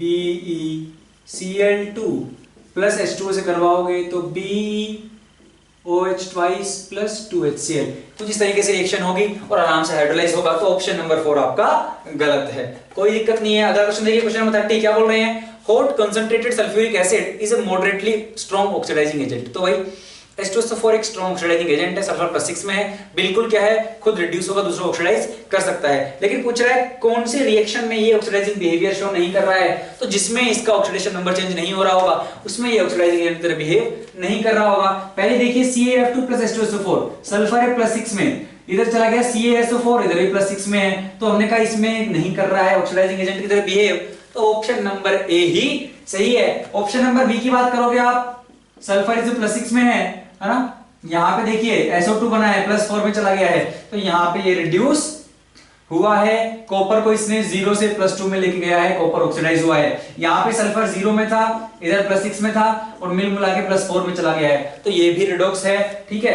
कार्बन 0 में था, +4 में चला गया है, कार्बन को ऑक्सीडाइज किया है, मतलब खुद रिड्यूस हुआ होगा, खुद +6 से लेकर +4 चला गया है, तो 4 में भी रिडॉक्स है। तो मतलब जो आपका ऑप्शन नंबर 1 है वो रिडॉक्स नहीं है बच्चों, वहां पे ऑक्सीडेशन नंबर में कोई चेंज नहीं हो रहा है, कोई दिक्कत नहीं है। क्वेश्चन नंबर 31 क्या बोल रहे हैं? Which of the following pair of d orbitals will have electron density along the axis? तो एक्सिस के अलोंग भाई कौन से d ऑर्बिटल में इलेक्ट्रॉन डेंसिटी रहेगी? तो बच्चों काफी आसान क्वेश्चन है, अपने को पता है dz² और आपका dx²y², इनमें इलेक्ट्रॉन डेंसिटी एक्सिस के अलोंग होती है ऑर्बिटल्स में, बाकी जो है उनमें बीच में होती है। जैसे अगर आप बात करो तो dz² आपका क्या है, अगर आप इसको z बोल रहे हो तो आपका भाई ये है आपका dz², तो इसमें एक्सिस के अलोंग ही इलेक्ट्रॉन डेंसिटी है। अगर आप dx² y² में बात करोगे, मान लो ये x एक्सिस है y एक्सिस है, तो ये आपका dx² y², तो इसमें भी एक्सिस के अलोंग है। बाकी जितने भी हैं वो कैसे होंगे, मान लीजिए x z है, तो वो dx z की आप बात करोगे तो वो x और z के बीच में होगा ऐसे, ठीक है, तो उसमें एक्सिस के अलोंग नहीं है। तो सही ऑप्शन जो होगा वो option number 4, dz² and dx² y², option number 4। अगला क्वेश्चन देखिए बच्चों, क्वेश्चन नंबर 32 क्या बोल रहे हैं? The correct geometry and hybridisation of XeF4 is. तो भाई XeF4 है, हमें पता है xenon नोबल गैस है, आउटर मोस्ट में होते हैं 8 इलेक्ट्रॉन्स। XeF4 आप बनाओगे तो हमने कहा 1F 2F तीसरा F चौथा F, बचे 4 इलेक्ट्रॉन्स, तो मतलब 2 लोन पेयर, 1 लोन पेयर ये रहा, 1 लोन पेयर ये रहा, तो ये है भैया अपना क्या ऑक्टाहेड्रल टाइप का है। ठीक है, तो अगर आप बात करो भाई इसकी ज्योमेट्री कैसी है, तो ज्योमेट्री है ऑक्टाहेड्रल, क्योंकि ज्योमेट्री में आप क्या है इलेक्ट्रॉन्स का जो अरेंजमेंट है उनको कंसीडरेशन में हम लेते हैं। लेकिन अगर आप शेप की बात करोगे तो हमने कहा ज्योमेट्री की आप बात करोगे तो है ऑक्टाहेड्रल, अगर आप शेप की बात करोगे तो वो है स्क्वायर प्लेनर, क्योंकि इस शेप में अपन केवल जो अपने एटम है उनके अरेंजमेंट को ध्यान में रखते हैं, ठीक है। तो आपका क्या हो गया भाई, ज्योमेट्री ऑक्टाहेड्रल। और हाइब्रिडेशन की बात करोगे तो भाई स्टेरिक नंबर निकालते हैं, हमने कहा 4 सिग्मा बॉन्ड है, 2 लोन पेयर हैं, स्टेरिक नंबर आया 6, तो sp3d2, तो sp3d2 and octahedral option number 2। अगला क्वेश्चन देखिए बच्चों, क्वेश्चन नंबर 33 क्या पूछा गया है, among the following which one is a wrong statement. अच्छा, I3 plus has bent geometry, तो I3 प्लस कैसे बनाओगे भैया आप, आयोडीन, ये रहा I और ये रहा I, ठीक है, अभी के लिए ऐसे मान लेते हैं। अब हमने कहा भाई इनके पास कितने होते हैं, 7 वैलेंस इलेक्ट्रॉन थे बीच वाले के पास, प्लस हो गया मतलब मान लीजिए 6 बचे, एक इलेक्ट्रॉन से बॉन्ड बनाया मतलब 2 इलेक्ट्रॉन इधर चले गए, 6 में से 2 गए, बचे 4 गए, मतलब इसके पास 2 लोन पेयर हैं। तो ये कुछ H2O टाइप का ही तो है, O, एक HHI और 2 अपने लोन पेयर। तो जैसी इसकी शेप इतनी बेंट होती है वैसे क्या होगा भाई, जैसी इसकी ज्योमेट्री बेंट है वैसे क्या हो जाएगा, इसका भी बेंट होगा, मतलब I, तो ये 2 लोन पेयर, तो जैसे ये बेंट था वैसे भी ये भी क्या होगा, बेंट होगा। तो पहला वाला ऑप्शन तो सही है। अगला देखिए, PH5 and BCl5 do not exist. अब PH5 क्या PF5 एग्जिस्ट करता है, एक बात देखिए, अगर आप फास्फोरस का इलेक्ट्रॉनिक कॉन्फ़िगरेशन देखो तो आप कहोगे 1s2 2s2 2p6 3s2 3p3। अब अगर आपको 5H के साथ बॉन्ड बनाने हैं, मतलब आप क्या कहोगे भाई, S ये रहा मान लीजिए, P ये रहा, उसके बाद जो D आएगा वो ये रहा। तो अभी आपके क्या ग्राउंड स्टेट में S में 2 हैं, P में एक है, D खाली है, this is your 3s 3p and 3d। 5H के साथ बॉन्ड बनाने हैं तो हम क्या करेंगे भाई, इस एक को एक्साइट करेंगे, यहां एक्साइट करके ये एक इधर आ जाएगा और ये मान लीजिए ऐसा होगा, ये हो गया एक्साइटेड स्टेट। अब हाइब्रिडाइजेशन के लिए क्या करना पड़ेगा आपको, एक S 3p एक D, मतलब sp3d हाइब्रिडाइजेशन के लिए आपको इन 5 क्या करना पड़ेगा बच्चों, है ना, 5 को मिलना पड़ेगा और फिर हाइब्रिड ऑर्बिटल्स 5 बनेंगे।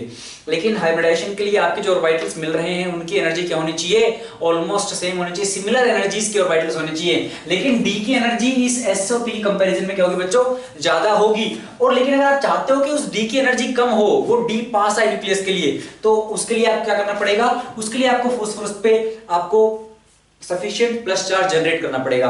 अब क्योंकि हाइड्रोजन की जो इलेक्ट्रोनेगेटिविटी है वो फास्फोरस के बराबर सी है ऑलमोस्ट, अगर PF5 होता तो भाई वो क्योंकि बहुत इलेक्ट्रोनेगेटिव हो गया तो इस पे वो ऑलमोस्ट +5 टाइप का चार्ज मान सकते थे, जिसकी वजह से क्या है वो D का कॉन्ट्रैक्शन करता, D की एनर्जी कम होती, इनकी एनर्जी सिमिलर होती, हाइब्रिडाइजेशन sp3d हो जाता। लेकिन यहाँ पे हाइब्रिडाइजेशन नहीं हो पाएगा, PH5 में H की इलेक्ट्रोनेगेटिविटी इतनी नहीं है कि वो इस पे प्लस चार्ज जनरेट कर पाए, तो PH5 आपका इस वजह से एग्जिस्ट नहीं करता है। अब BCl5 क्यों नहीं करता, समझने की कोशिश करना। भाई आप क्या है, नाइट्रोजन वाले ग्रुप के लोग नीचे आ रहे हो, तो हमने कहा nitrogen, phosphorus, arsenic, antimony, bismuth.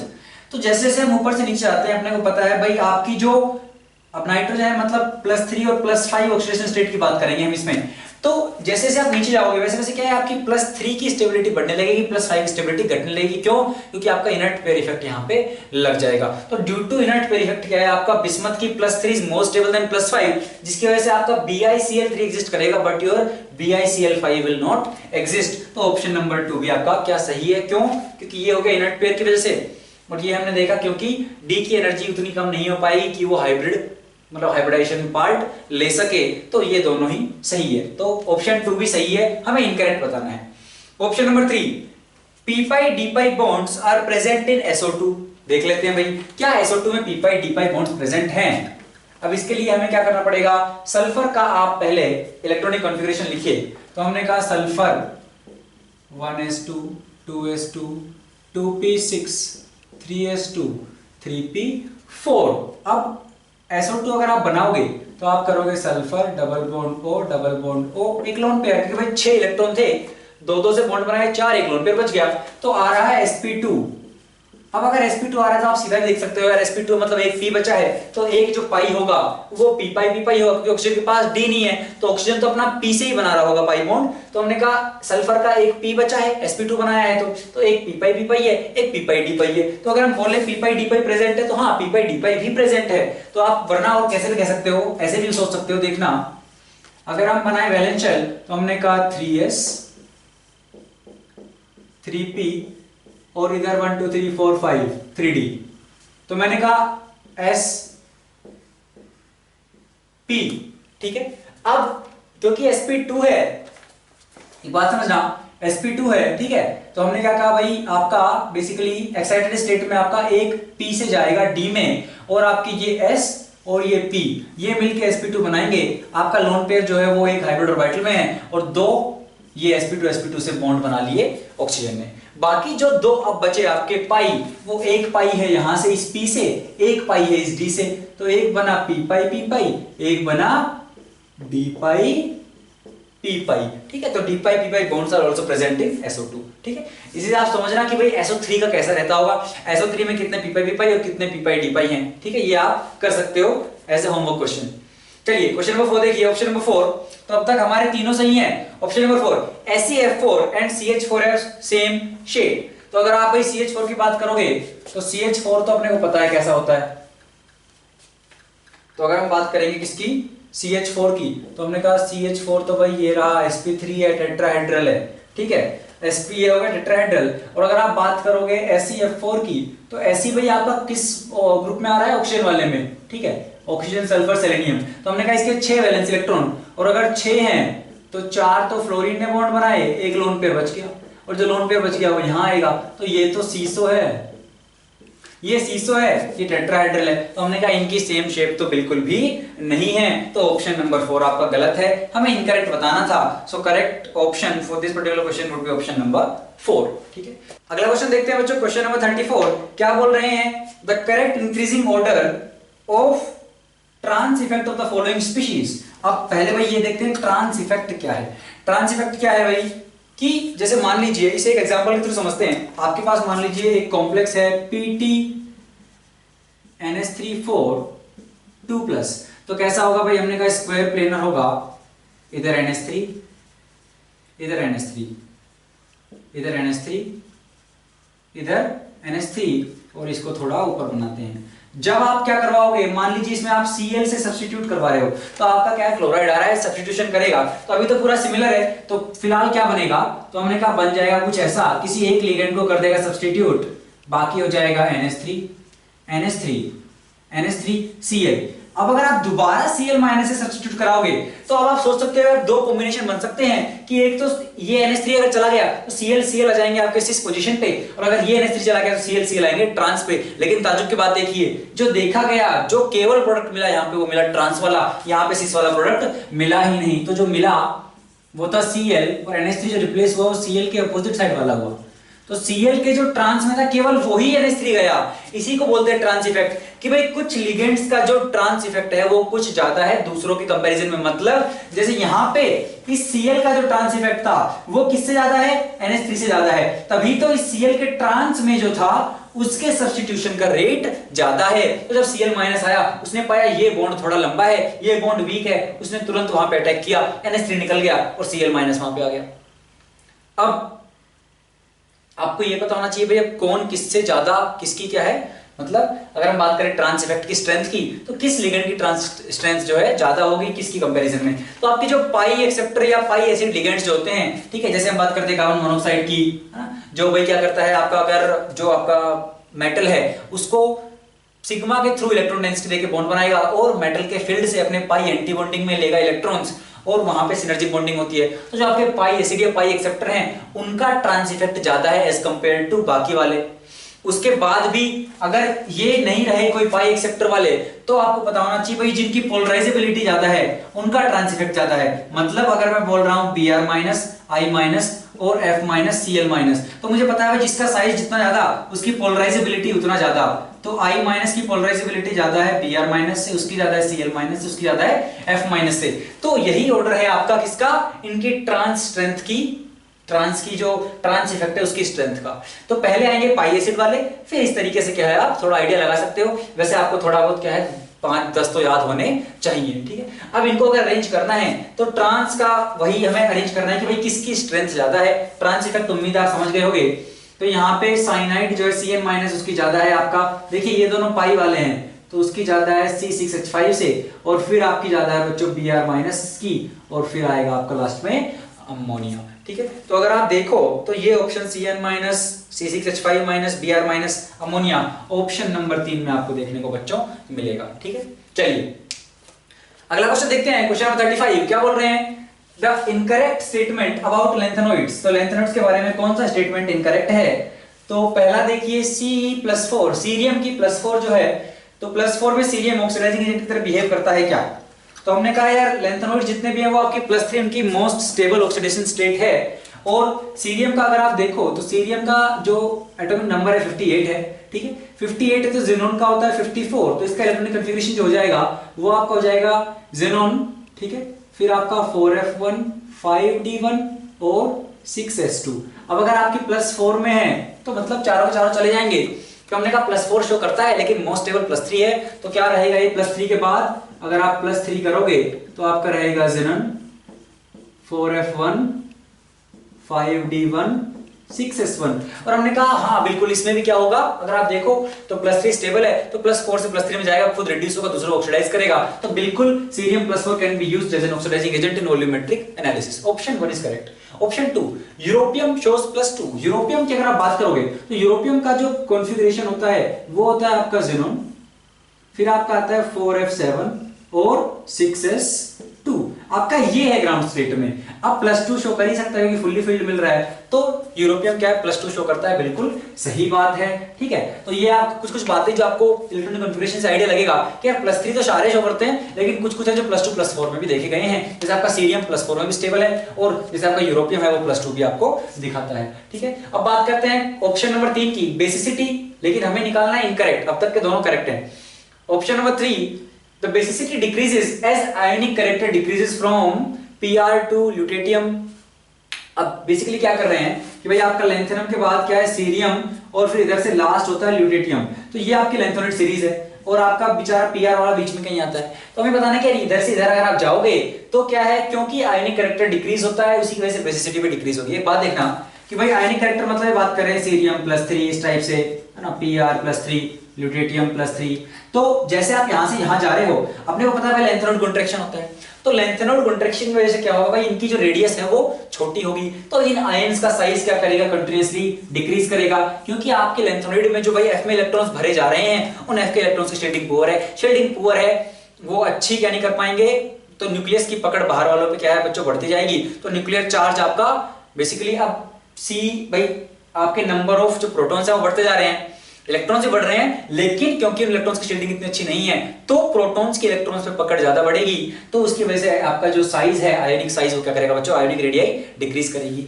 अब अगर आपकी आयोनिक रेडियाई डिक्रीज करेगी, चार्ज सब पे सेम है, साइज छोटा हो रहा है, तो आपकी पोलराइजेबिलिटी क्या होगी, पोलराइजिंग पावर बेसिकली इन कैटायंस की बढ़ेगी। पोलराइजिंग पावर अगर बढ़ेगी तो अगर ये अब मान लीजिए आपका Pr वाले ने हाइड्रोक्साइड के साथ बनाया ये OH थ्राइस और ल्यूटेटियम वाले ने बनाया OH थ्राइस, तो जो मेटल है आपका बेसिकली जो ल्यूटेटियम है वो और आपका जो OH है इसके बीच में जो बॉन्ड है ये बॉन्ड क्या होगा, ज्यादा स्ट्रॉन्ग बनेगा।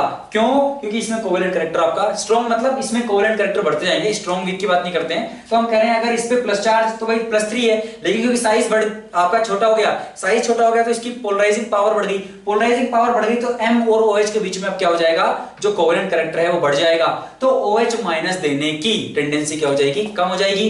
तो एक तो हमने समझा भाई आयोनिक कैरेक्टर क्या हो रहा है, डिक्रीज हो रहा है, कोवेलेंट कैरेक्टर बढ़ रहा है, और जैसे जैसे कोवेलेंट कैरेक्टर बढ़ेगा आपकी बेसिक स्ट्रेंथ भी कम होगी, क्योंकि यार देखो बेसिक कब होगा, जब ये M जो है OH माइनस आसानी से देने लगे कि भाई OH माइनस हाइड्रोक्साइड दे रहा है तो बेसिसिटी शो कर रहा है। लेकिन अगर ये बॉन्ड स्ट्रॉन्ग बनता जा रहा है, बेसिकली कोवेलेंट कैरेक्टर इस बॉन्ड में बढ़ता जा रहा है, तो OH माइनस देने की टेंडेंसी घटती जाएगी, तो बेसिसिटी इसकी कम होती जाएगी। तो हमने कहा ऑप्शन नंबर 3 भी सही है। लास्ट ऑप्शन देखिए option number 4, all lanthanoids are more reactive than aluminium, ये आपका गलत है, होना ही पड़ेगा, तीनों सही हो गए, चौथा गलत होगा ही, तो इसमें करेक्ट ऑप्शन आपका ऑप्शन नंबर 4 है। तो बेसिकली क्यों है भाई, वही सेम आपका लैंथेनॉइड कॉन्ट्रैक्शन, तो लैंथेनॉइड कॉन्ट्रैक्शन जो है आपका उसकी वजह से क्या होता है, आपका साइज छोटा होता जाता है, तो साइज छोटा होता है उसकी वजह से क्या है, आपका आयोनाइजेशन पोटेंशियल जो है, आयोनाइजेशन पोटेंशियल बच्चों आपका बढ़ जाता है लैंथेनॉइड्स के लिए, जिसकी वजह से वो क्या है उतने रिएक्टिव नहीं बचते हैं जितना एल्यूमिनियम है। एल्यूमिनियम के कंपैरिजन में तो लेस रिएक्टिव है, they are not much more reactive than aluminium, so option 4 is wrong. चलिए अगला क्वेश्चन देखते हैं बच्चों, क्वेश्चन नंबर 36 क्या बोला गया है, 36 में बोल रहे हैं कि जॉन टेलर है ना, जॉन टेलर डिस्टोर्शन और joint tunnel effect is not observed in high spin complexes of, तो किसके हाई स्पिन कॉम्प्लेक्स में आपको जॉइंट टनल डिस्टॉर्शन देखने को नहीं मिलेगा। अब जॉइंट टनल डिस्टॉर्शन क्या है भाई, जनरली ऑक्टाहेड्रल में देखा गया है, वैसे जरूरी नहीं है ऑक्टाहेड्रल में ही हो, टेट्राहेड्रल में भी हो सकता है क्या कि भाई आपका ऑक्टाहेड्रल की अगर हम बात करें तो आपको ऑक्टाहेड्रल बिल्कुल सिमेट्रिक लगेगा, लेकिन क्या है स्टेबिलिटी गेन करने के लिए देखा गया कि भाई ऑक्टाहेड्रल के कुछ जैसे कुछ मॉलिक्यूल्स आपके जो होंगे, कुछ कॉम्प्लेक्सेस जिनमें ऑक्टाहेड्रल स्पीशीज बननी थी, उनमें क्या है आपका जो जेड वाला है या तो वो क्या कर गया, इलोंगेट कर गया या फिर वो छोटा हो गया। अब ऐसा क्यों होता है वो सब बातें पूरी राम कहानी है, ठीक है, लेकिन हम बात करना चाह रहे हैं कब होता है। तो भाई अगर आपके तो ऑक्टाहेड्रल है मान लीजिए, तो भाई आपका 1 2 3 4 1 2 3 4 5 ये थे आपके, ठीक है। तो क्या कहा हमने भाई, ठीक है, ये हम मान रहे हैं भाई इसकी एनर्जी बढ़ी लिगेंड के उसमें आने के बाद, तो आपका dx2y2 ऊपर जाएगा और आपका dz2 भी ऊपर और dxy dy या dzx आपके नीचे, ठीक है। तो इस तरह से क्या है आपका स्प्लिटिंग हो जाती है। अब अगर है ना बात कर रहे हैं हाई स्पिन की, हाई स्पिन मतलब हम बोल रहे हैं आउटर ऑर्बिटल कॉम्प्लेक्स, मतलब जिनमें पेयरिंग नहीं होगी, पेयरिंग नहीं होगी मतलब आपका वीक फील्ड लिगेंड टाइप का रहा होगा। अब समझने की कोशिश करते हैं, D9 भरिए एक बार आप, तो जिनमें आपका एसिमेट्रिकल रहेगा बेसिकली इलेक्ट्रॉन्स का डिस्ट्रीब्यूशन, उनमें बच्चों क्या होता है जॉइंट टनल डिस्टॉर्शन देखने को मिला है। मतलब अगर मैं D9 की बात करूं तो 1 हाई स्पिन है तो क्या होगा, 3 के बाद हाई स्पिन है पेयरिंग मत कराना, ऊपर जाना 4 5 6 7 8, उसके बाद क्या है 9। अगर आप देखो तो इसमें Eg में क्या है आपका सिमेट्रिकल डिस्ट्रीब्यूशन नहीं है, एक में 2 है एक में 3 है, ठीक है, एक में 2 है सॉरी एक में 1 है, तो आपका सिमेट्रिकल नहीं है, तो इसमें तो जॉइंट टनल देखने को मिलेगा। D7 की बात आप करते तो हम बोलते 1 2 3 इस तरीके से भरते, फिर आप भरते 4 5 6 7, इसमें इधर सिमेट्रिक है लेकिन इधर क्या है बच्चों सिमेट्रिक आपका डिस्ट्रीब्यूशन नहीं है, तो T2G हो या EG हो अगर उनमें इलेक्ट्रॉन्स का डिस्ट्रीब्यूशन सिमेट्रिकल नहीं है तो वहां पे आपको जॉइंट टनल इफेक्ट देखने को मिलेगा। तो हमने कहा भाई यहाँ पे T2G में नहीं है तो ये भी क्या है जॉइंट टनल इफेक्ट दिखाएगा। D8 जैसे आप भरोगे तो ये हो जाएगा, अब बिल्कुल सिमेट्रिकल है भाई, इसमें 6 हैं तो सब में 2-2 हैं, इसमें 2 हैं एक एक करके हैं तो कोई दिक्कत नहीं है। तो D8 आपका बच्चों हाई स्पिन में क्या है वो नहीं दिखाएगा, आपका क्या जॉइंट टनल इफेक्ट नहीं दिखाएगा। D4 की बात करोगे तो D4 में क्या होता है भाई 1 2 3 और 4, इसमें भी क्या है बच्चों यहाँ पे आपका अनसिमेट्रिकल डिस्ट्रीब्यूशन है, तो क्या होगा इसमें भी जॉइंट टनल इफेक्ट देखने को मिलेगा। तो जो ओनली ऑप्शन है जहां पे जॉइंट टनल इफेक्ट देखने को नहीं मिलेगा that would be option number 3D8। अगला क्वेश्चन देखिए बच्चों, क्वेश्चन नंबर 37 क्या बोल रहे हैं, which of the following can be used as the halide component for Friedel-Crafts reactions। तो भाई FCR के लिए हम किस किस को हैलाइड कंपोनेंट की तरह यूज कर सकते हैं। क्या होता है भाई अगर आपको याद हो तो मान लीजिए भाई ये आपकी बेंजीन है और आपने एक RCl यूज किया in presence of a Lewis acid से AlCl3, तो क्या होगा इसके पास वैकेंट ऑर्बिटल है, ये क्लोरीन अपना लोन पेयर इधर देगा, R+ बनेगा और फिर बेंजीन रिंग उस पर अटैक कर देगी और फाइनली आपको मिलेगा कि भाई R बेंजीन के साथ लग गया है। ये आपकी फ्रीडल-क्राफ्ट रिएक्शन टिपिकली ऐसे होती है। अब Cl+ आप देख रहे हो Cl भाई जो है वो अपने लोन पे इधर दे रहा है, ये बॉन्ड टूट रहा है। अब अगर कहीं पे ऐसा हो जैसे यहाँ पे देखिए ये कॉन्जुगेशन में होगा तो ये सिंगल बॉन्ड नहीं है, यहाँ पे डबल बॉन्ड कैरेक्टर है तो उसका टूटना उतना आसान नहीं है। सिमिलरली ये कॉन्जुगेशन में होगा इधर, सिमिलरली ये कॉन्जुगेशन में होगा इधर, इधर ऐसा कुछ भी नहीं है। तो जैसे ही भाई ये अपने लोन पेयर देगा ये टूटेगा, इधर प्लस बनेगा, 2 डिग्री पे कार्बोकेटायन आएगा, वो अपना इधर फिर बेंजीन उस पर अटैक कर देगी, आपको फ्रीडल-क्राफ्ट रिएक्शन मिल जाएगी। तो यहाँ पे बस इतनी सी बात ध्यान देने की थी, अगर भाई आपका जो बॉन्ड टूटना है उसमें डबल बॉन्ड कैरेक्टर अगर हैं तो क्या हो जाएगा उसको तोड़ना टफ होगा और वो FCR नहीं देगा, उतना सुटेबल रिएजेंट वो नहीं है, इनके साथ नहीं होगी आसानी से। तो option number 1 would be the most correct reagent for your Friedel Crafts reaction. Okay, अगला देखिए question number 38, in which of the following molecules all atoms are coplanar. तो बेसिकली आपको देखना है एक ही प्लेन में हो सारे एटम्स। अब यहाँ पे आपको देख के लग सकता है भाई दो आपकी साइक्लोहेक्साइल रिंग है भाई बिल्कुल कोप्लेनर है, जी नहीं, यहाँ पे हाइड्रोजन भी है वो मत भूल जाना, सारे एटम की बात कर रहा है। तो यहाँ पे जो HH होंगे sp3 तो एक प्लेन में कभी हो ही नहीं सकते, तो ये गलत है। सिमिलरली यहाँ पे हाइड्रोजन होंगे sp3 आ रहा है नहीं होंगे, यहाँ पे ऑल sp2 तो ये एक प्लेन में होगी। यहाँ पे बात करोगे आप तो इधर sp2 इधर बात करोगे sp अच्छी बात है, लेकिन इधर sp3 है तो ये CH3 के जो H है वो सारे एक प्लेन में आप बेसिकली ये तीनों H और उसके साथ ये कार्बन एक प्लेन में नहीं ला पाओगे। ऑप्शन 4 भी गलत है, सो correct option for this particular question would be option number 2। अगला क्वेश्चन देखिए बच्चों, क्वेश्चन नंबर 39 बोल रहे हैं नायलॉन 66 क्या है। तो नायलॉन 66 क्या है भाई, आपका पॉलीमर है जहां पे आपका एडिपिक एसिड प्लस आपका हेक्सामिथाइलिन डायमीन। एडिपिक एसिड क्या है, CH2 4, इधर भी C OOH, इधर भी C OOH।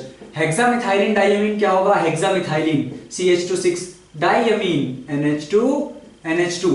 अब क्या करवाइए भाई, आप पॉलीमराइजेशन करवाएंगे तो ये NH2 अटैक मारेगा, इधर वाटर निकलेगा यहां से, तो क्या बन जाएगा, इधर है आपके पास CH2 4, ठीक है। या बेटर आपके इस ऑप्शंस में जिस तरीके से दिया गया उससे बनाते हैं। तो हमने कहा एक CH2 फिर एक और CH2, ठीक है, और ये क्या होगा ऐसे ट्वाइस, क्योंकि CH2 4 है तो ट्वाइस, फिर C+O उसके साथ लग गया N, ठीक है। और फिर क्या होगा, अगर आप देखो तो आपका CH2 6 है, ठीक है, फिर एक और N होगा जो बेसिकली दूसरे C+OH पे अटैक मार रहा होगा। इधर भी अगर आप देखते, इधर भी आपके पास क्या है, ये ट्वाइस था, इधर भी C+O होगा और इस पे कोई दूसरा हेक्सामिथाइलिन डायमीन का नाइट्रोजन अटैक मारेगा, वाटर निकलेगा, कंडेंसेशन होगा। तो वो जिस तरह का आपको मिलना चाहिए, और अगर आप देखोगे तो ये आपको मिलेगा ना, और इस तरह की N यूनिट्स जुड़ती चली जाएंगी। तो ऑप्शन नंबर 1 में ही बच्चों आपको देखने को मिलेगा, ठीक है। चलिए क्वेश्चन नंबर 40 क्या बोल रहे हैं, इन पायरोल, ये आपका पायरोल है, इलेक्ट्रॉन डेंसिटी मैक्सिमम किस पोजीशन पे है, 1 2 3 4 5 मार्क कर दिया गया है, बहुत ही अच्छी बात है, ठीक है। अब देखिए इसको दो तरीके से कर सकते हो। पहला, यहाँ पे जो लोन पेयर है आप भाई उनको लेके जाओ यहाँ, ये शिफ्ट करें यहाँ पे। तो हमने कहा इसका एक इलेक्ट्रॉनिक स्ट्रक्चर, एक रेजोनेटिंग स्ट्रक्चर जो आया वो क्या आएगा, यहाँ पे N डबल बॉन्ड बना, यहाँ पे आया प्लस, डेंसिटी गई यहाँ पे।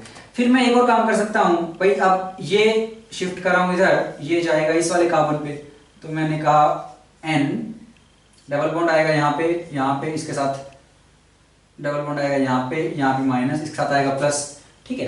या फिर अब आप सेम काम क्या है, अगर आप इलेक्ट्रॉन भाई दूसरी तरफ लेके जाते है ना, अगर आप भाई इनको आपने इस बार इधर की तरफ शिफ्ट करवाया है, अगर लेफ्ट वाले साइड करवाते तो आपके पास रेजोनेटिंग स्ट्रक्चर जो आते वो क्या आते, डबल बॉन्ड इधर आता, माइनस यहाँ आता, एक ऐसे आता, इस पे आता प्लस, यहाँ से फिर इसको इधर लेके जाइए, इसको इधर लेके जाइए, तो एक आपको जो मिल जाएगा वो मिल जाएगा, डबल बॉन्ड यहाँ आता, माइनस यहाँ आता, प्लस आता यहाँ पे। अब एक बात देखना कि ये जो रेजोनेटिंग स्ट्रक्चर बने हैं इनमें सबसे ज्यादा स्टेबल रेजोनेटिंग स्ट्रक्चर कौन सा होगा भाई, जहां पे चार्ज सेपरेशन मिनिमम होगा। मैंने कहा अगर आप देखो तो भाई यहाँ प्लस माइनस थोड़ी डिस्टेंस है, यहाँ पे पास में है, तो आपका ये वाला जब आपका कौन से पे 5वें नंबर पे माइनस है, और एक ये जब आपका 2 नंबर पे माइनस है, तो ये ज्यादा स्टेबल होंगे। ये रेजोनेटिंग स्ट्रक्चर्स में क्या है, बेसिकली हाइब्रिड में ज्यादा कंट्रीब्यूट करेंगे क्योंकि मोस्ट स्टेबल है। तो मैंने कहा ये स्टेबल है, मतलब क्या है, इलेक्ट्रॉन डेंसिटी आप कह सकते हो 2 और 5 पे ज्यादा रहेगी। तो 2 और 5 एक तो इस तरीके से आपका आंसर आ गया ऑप्शन नंबर 1। या आप क्या करवाइए, एक इलेक्ट्रोफाइल का अटैक करवाइए पायरोल पे, जैसे ठीक है आपके पास अभी ये सिचुएशन है, मैंने कहा मैं एक इलेक्ट्रोफाइल का अटैक करवा रहा हूं, मान लेते हैं मेरा इलेक्ट्रोफाइल जो है 3 पोजीशन पे आके अटैच हुआ। इलेक्ट्रोफाइल का मतलब E प्लस रहा होगा, माइनस यहाँ लेके गया होगा, तो ये डबल बॉन्ड का प्लस यहाँ पे आया होगा। अब ये जो लोन पेयर है ये इधर देगा, तो इसका एक रेजोनेटिंग स्ट्रक्चर जो आप बनाओगे वो बनाओगे डबल बॉन्ड, प्लस आएगा इस पे, इधर आएगा डबल, इधर आएगा E, इसके 2 रेजोनेटिंग स्ट्रक्चर बने। एक दूसरी बात सोचते हैं, अगर आप क्या करवाते हैं इलेक्ट्रोफाइल का अटैक, ये तो मैंने करवाया 1 2 3 4 5, मैंने करवाया है तीसरी पोजीशन पे। अगर मैं इलेक्ट्रोफाइल का अटैक सेकंड पोजीशन पे करवाता, मैंने कहा अगर इलेक्ट्रोफाइल आप यहां अटैक करवाते तो आपका प्लस आता यहां पे, प्लस यहां पे आता, फिर एक रेजोनेटिंग स्ट्रक्चर बनाइए और N आपका क्या बन जाएगा, इधर E है, बॉन्ड बनेगा इधर, प्लस आया इधर, एक और रेजोनेटिंग स्ट्रक्चर बनाइए जब ये लोन पेयर डोनेट करेगा, तो हमने कहा एक और बनेगा, इधर E था, इधर डबल बॉन्ड, यहाँ प्लस। तो आपके ज्यादा नंबर ऑफ, अगर आप देखो रेजोनेटिंग स्ट्रक्चर किस केस में बन रहे हैं, सेकंड वाले केस में, तो कौन से वाले ही प्रोसेस कहां पे अटैक करना पसंद करेगा आपका इलेक्ट्रोफाइल, यहाँ पे। अब यहाँ पे अटैक करोगे, यहाँ पे दोनों क्या है 2 और 5 सिमिलर पोजीशंस हैं, तो यहाँ पे बने 3 रेजोनेटिंग स्ट्रक्चर, यहाँ पे बने 2 रेजोनेटिंग स्ट्रक्चर, तो कौन सा वाला सही है आपका, जहाँ पे 3 बन रहे हैं, ठीक है। और तो हमने कहा भाई 2 और 5 पे अटैक करना पसंद करेगा इलेक्ट्रोफाइल, तो यहाँ से भी आपका 2 और 5 ही आ रहा है, तो करेक्ट ऑप्शन कौन सा बच्चा आपका 2 और 5। चलिए अगला क्वेश्चन देखिए, क्वेश्चन नंबर 41 क्या बोल रहे हैं, विच of the following compounds shall not produce propene by reaction with HBr followed by elimination और डायरेक्ट ओनली एलिमिनेशन रिएक्शंस। तो बेसिकली HBr से रिएक्शन करवा रहे हैं, अपने कुछ हैलाइड्स दिए गए हैं, अल्कोहल भी दिए गए हैं, और पूछ रहे हैं भाई कौन जो है एलिमिनेशन से HBr के साथ रिएक्शन करवा के फिर एलिमिनेट करवाओ या फिर आप डायरेक्ट एलिमिनेशन करवाओ तो प्रोपीन कौन नहीं देगा। यहाँ पे भाई आप क्या है HBr से रिएक्शन कराने की जरूरत नहीं है, ऑलरेडी हैलाइड है। आप इधर का H+ लेके जाइए, ये डबल बॉन्ड यहाँ पे बन जाएगा। H+ लेके जाइए, इसको निकालिए, तो हमने कहा पहले वाले प्रोपीन बन रहा है। इसमें क्या करवाइए आप, Br- आएगा क्योंकि स्ट्रेन है, इसमें अटैक करेगा, ये इलेक्ट्रॉन इधर खुल जाएंगे। तो हमने कहा एक C जिस पे Br लगा हुआ है, फिर CH2 फिर CH2 और उस पे क्या है माइनस आएगा, वो H+ ले लेगा तो ये H बन जाएगा। अब दोबारा ये H और Br हटा दीजिए, दोबारा क्या हो जाएगा, एलिमिनेशन करवाओगे, after reacting with HBr elimination करवाओगे तो हमें कहा प्रोपीन मिलेगा। 2 में भी मिल रहा है। यहाँ पे क्या होगा, HBr से रिएक्शन कराओगे, HBr देगा H+, तो वाटर बनेगा, Br- अटैक करेगा, यहाँ पे Br लग जाएगा और अब क्या करवाइए, ये H और ये Br लेके एलिमिनेशन करवा दीजिए, तो हमने कहा यहाँ पे भी आपको प्रोपीन मिलेगा।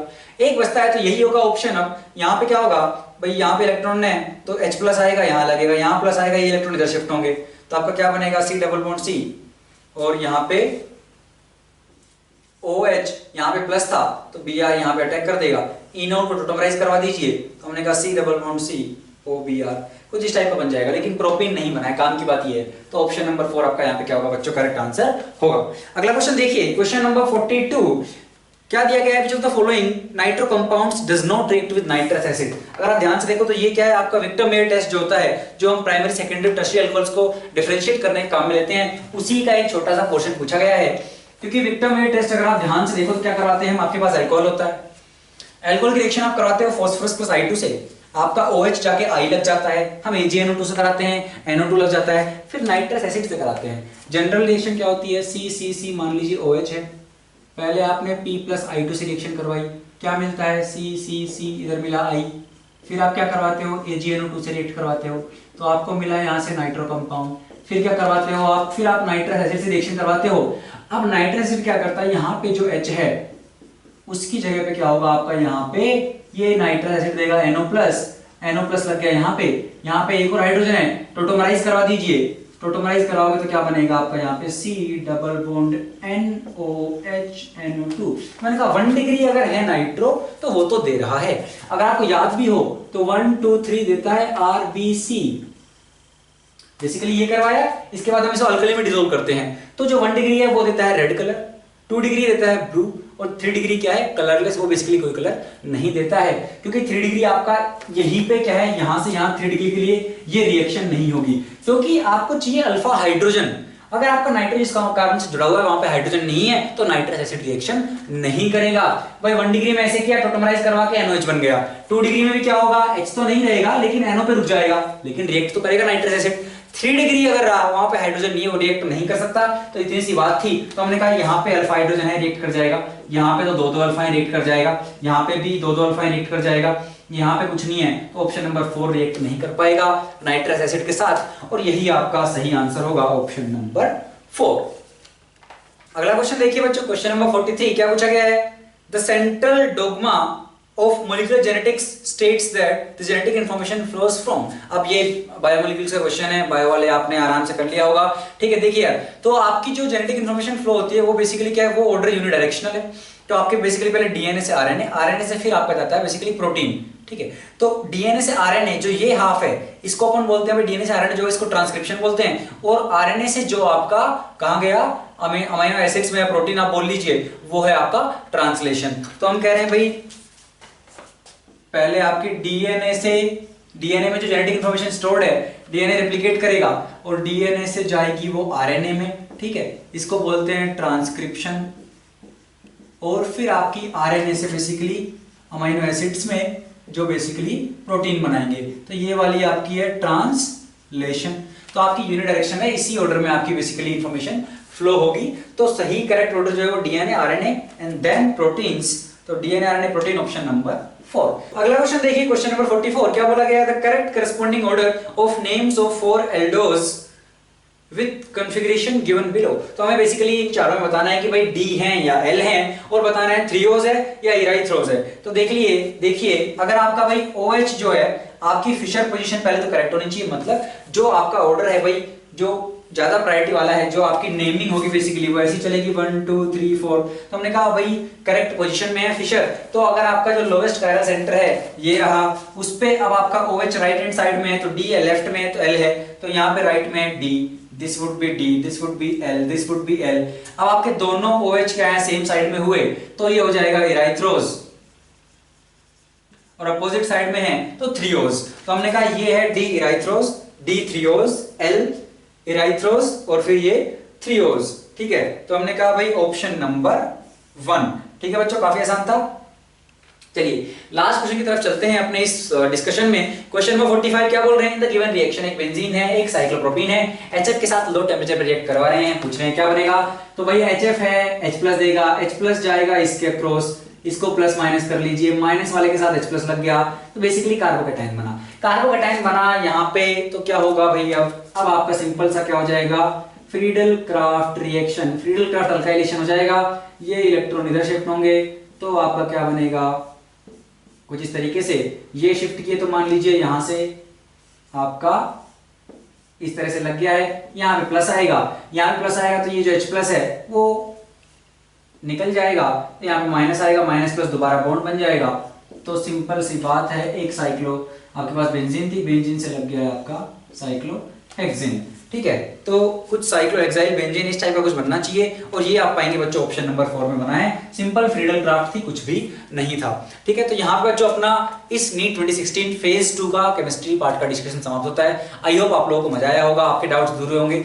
आपने देखा होगा इस पेपर में ना कुछ मतलब एक चैप्टर से जैसे बायोमोलिक्यूल्स से किस टाइप के 2-3 क्वेश्चन पूछ लिए हैं। ठीक है, इसी टाइप से क्या है, काफी सिंपल पेपर है। इनऑर्गेनिक जो है उसमें कुछ कुछ क्वेश्चंस आपको दिक्कत बिल्कुल दे सकते हैं। ठीक है, लेकिन क्या हमें एक ही छांटना था, कोई इनकरेक्ट अगर आपको कोई पता है स्ट्रेट फॉरवर्ड ये तो गलत है, ये नहीं, बाकी आपको पता है नहीं पता है, लेकिन अगर एक ऑप्शन पता है भाई ये तो गलत ही गलत है पक्का, तो टिक मार के आगे बढ़ो। तो इस तरीके से क्या आपको चारों पढ़ने की जरूरत नहीं है। अगर आपको पहले मिल जाता है कि हाँ ये तो पक्का गलत है, तो वहीं पे आप अपना टाइम बचा सकते हो। ठीक है, तो आई होप आपको मजा आया होगा। इसके अलावा बच्चों wish you all the luck for your NEET examination. ठीक है, पढ़ते रहिए, मुस्कुराते रहिए, बाय।